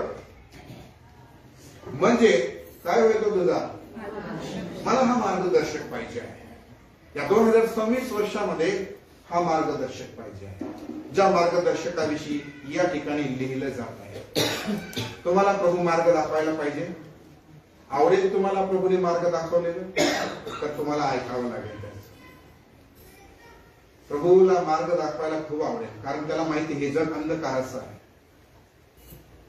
या जगामध्ये पाप आहे, मलिनता आहे, राग आहे, द्वेष आहे, भांडणं आहे, कुटुंब आहे आणि अनेक देशावर उठण्याची तयारी करत आहे. क्रोध आहे लोकांमध्ये. पण भयभीत होऊ नका. देवाने प्रीतीचा संदेश सर्वांना दिलेला आहे. आता काम आपलं हे आहे त्याचं मार्गदर्शन घेत राहायचं. आणि म्हणून त्याने म्हटलंय, मी तुला बोध करीन, ज्या मार्गाने तुला गेले पाहिजे त्याचे शिक्षण तुला देईल. स्तोत्र 32:8 मध्ये मी तुला काय करेन? बोध करेन. तो मार्गदर्शक झाला ना तर काय म्हणतो? ज्या मार्गाने तुला गेले पाहिजे त्याचे शिक्षण तुला देईल. प्रभूला विचारायचं ना, तो शिक्षण देईल. तो मार्गदर्शक आहे, तो शिक्षण देईल. आणि तो म्हणेल पुढे, हाच मार्ग आहे, याने चला. हा कोणता मार्गाविषयी सांगतोय? मी सांगतो तुम्हाला, तो प्रभू येशू ख्रिस्ताविषयी सांगतोय. हाच मार्ग आहे. प्रभू येशू ख्रिस्त म्हणतो, मीच मार्ग आहे, त्यानुसार चाला. अशी वाणी तुमच्या मागून कानी पडेल. तुम्हाला ऐकू येईल, तुम्हाला समजायला पाहिजे. प्रभू तुमच्याशी जेव्हा बोलतो तुमच्या हृदयापर्यंत ते टोचणी देऊन जातो. हाच मार्ग आहे, हे कानी पडेल. आणि म्हणून मग तुम्हाला उजवीकडे जायचं असो किंवा डावीकडे जायचं असो, तुमचं मन काही सांगो, इकडे जा तिकडे जा जरी सांगेल, पण जाऊ नका. कारण तुमच्या मनाने डावीकडे उजवीकडे जायचं ठरवलं असेल, परंतु प्रभूचं वचन काय सांगतं? हा मार्ग आहे, इथून चाल. कर्तव्य आपलं काय आहे? चालणं त्या मार्गावर, त्या मार्गावर चालणं. म्हणून प्रियांनो, आजच्या या नवीन वर्षाच्या पहिल्या मीटिंगच्या म्हणण्यामध्ये मी तुम्हाला सांगू इच्छितो की तुम्ही या गोष्टीला महत्व द्या की तुमच्या मनात काय आहे ते ओळखून घेण्याचा प्रयत्न करा. निघून जाऊ नका हो. तुम्ही निघून जाणार आहे आणि तुम्ही पुन्हा विसरून जाणार आहे. खेळ हा आहे की आम्हाला 2025 वर्षामध्ये घडलेल्या चुका घडायला नको. आणि त्याहून भयंकर पाप जे मागे कधी घडलं नाही, कदाचित ते पण होऊ शकतं. काही लोकांच्या जीवन तेही घडेल. असं नाही की सगळे मागचीच पाप घडतील. नवीन पाप अपडेट होऊ शकतं. सावधगिरी पाहिजे आहे तर आज्ञांकित मूल्य वा, त्याचा बोध घ्या, त्याचं मार्गदर्शन घ्या. आपल्या बुद्धीवर अवलंबून राहू नका. रबामने एकच निर्णय घेतला. रबामने एकच निर्णय घेतला आणि हे असं घडेल आणि त्याच्याकडे पुन्हा जातील. तर त्यांनी त्यांना मूर्तीपूजेकडे वळवलं. आमचं मनाला आम्ही कुठे वळवतोय, आम्ही कुठे त्यांना मार्ग देतो आहे, आमच्या कुटुंबाला आम्ही कुठे घडवणार आहे, कुठे स्थिर करणार आहे, आता तुम्ही ठरवा. ज्या वेळेस अशी वेळ येऊन गेली होती त्यावेळेला यहोशवाकडे पाहायचं, यहोशवाकडे पाहायचं, यहोशवाच्या कुटुंबाकडे पाहायचं. निर्णयाची वेळ आली होती त्यावेळेला यहोशवा म्हणतो, मी आणि माझे घराणे तर फक्त परमेश्वराची सेवा करणार. तुमचं तुम्ही ठरवा. ज्यावेळेस लोक ऐकत नाही आहे, लोक काय करत नाही आहे किंवा लोकांना अजून काही सांगता येत नाही आहे, यहोशवाने आपली बाजू मांडून दिली की मी असं करणार आहे, माझं कुटुंब असं करणार आहे. मग लोकांनीही चांगला प्रतिसाद दिला आहे, म्हणे की आम्ही तेच करू.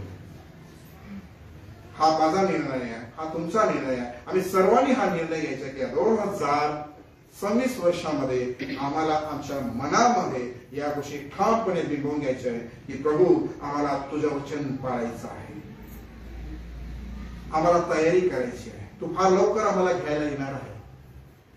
आणि म्हणून आमच्या जीवनाचा शेवट जरी आम्हाला माहिती नसला, परंतु आम्हाला एक गोष्टीची खात्री असली पाहिजे की मी सिद्ध आणि तयार आहे, मी निष्कलंक आणि डागविरहित आहे, स्वतःला तुझ्यामध्ये राखतो आहे. तू कधीही येशील, मी तुला सिद्ध साढळेन. सांगा देवाला, तू आज जरी आला तरी प्रभू मी तयार आहे, तू माझा स्वीकार कर. आणि ते तसं तयारी करायला पाहिजे. भयभीत होऊ नका. प्रभू येईल तर तुम्हालाच घ्यायला येईल. केव्हा? जेव्हा तुम्ही त्याचं ऐका, त्याचं भय धरून आपलं जीवन जगा. निर्णय तुम्ही घ्या प्रियांनो. मी दबाव नाही देणार, पण माझा प्रभू स्वतः दबाव देत नाही. त्याने मला दबाव दिला आणि मी स्वतः ते निवडलं आहे की प्रभू मला तुझ्या मार्गावर चालायचं आहे. एक सेवक म्हणून मी दबाव देणार नाही. प्रभूची वाणी काय आहे ही पोहोचवण्याचा प्रयत्न मी केला आहे की तुम्ही ती ऐका, ग्रहण करा आणि आपल्या जीवनात लागू करा. जर तुम्हाला ती पटली आहे तर या 2026 वर्षामध्ये ती जीवनात लागू करण्याचा प्रयत्न करा. कारण जो प्रभू कधी धोका देत नाही तो आपला परमेश्वर आहे. तो कधी सोडून देत नाही तो परमेश्वर तो आहे. कारण तो एक चांगला मार्गदर्शक आहे. तो माझा मेंढपाळ आहे. तो माझा मेंढपाळ आहे, तो मला सोडणार नाही. माझ्या जीवनात सुख येऊ दुःख येऊ काही येऊ, परंतु तो मला या स्थितीमध्ये पडून राहू देणार नाही. या 2026 वर्षामध्ये कितीही वादळ येऊ द्या, किती तुफान येऊ द्या, तुमच्या घराला उद्ध्वस्त करण्याचा प्रयत्न केला जाईल, भयभीत होऊ नका. तुम्ही त्या खडकावर स्थिर आहे ज्याच्यावर कोणत्याही प्रकारचा वारा ऊन पाऊस लागून आदळून पण ते पडत नाही. असा खडक तो आहे, असा दुर्ग तो आहे, आपला आश्रय तो आहे. विश्वास करा प्रियांनो, मला भरोसा आहे की या वर्षामध्ये तुम्हाला या गोष्टीचा लाभ प्राप्त होईल. कदाचित मी वेळ तुमची घेतली, परंतु महत्व या गोष्टीला द्या की प्रभू तुम्हाला आज काय सांगू इच्छित आहे.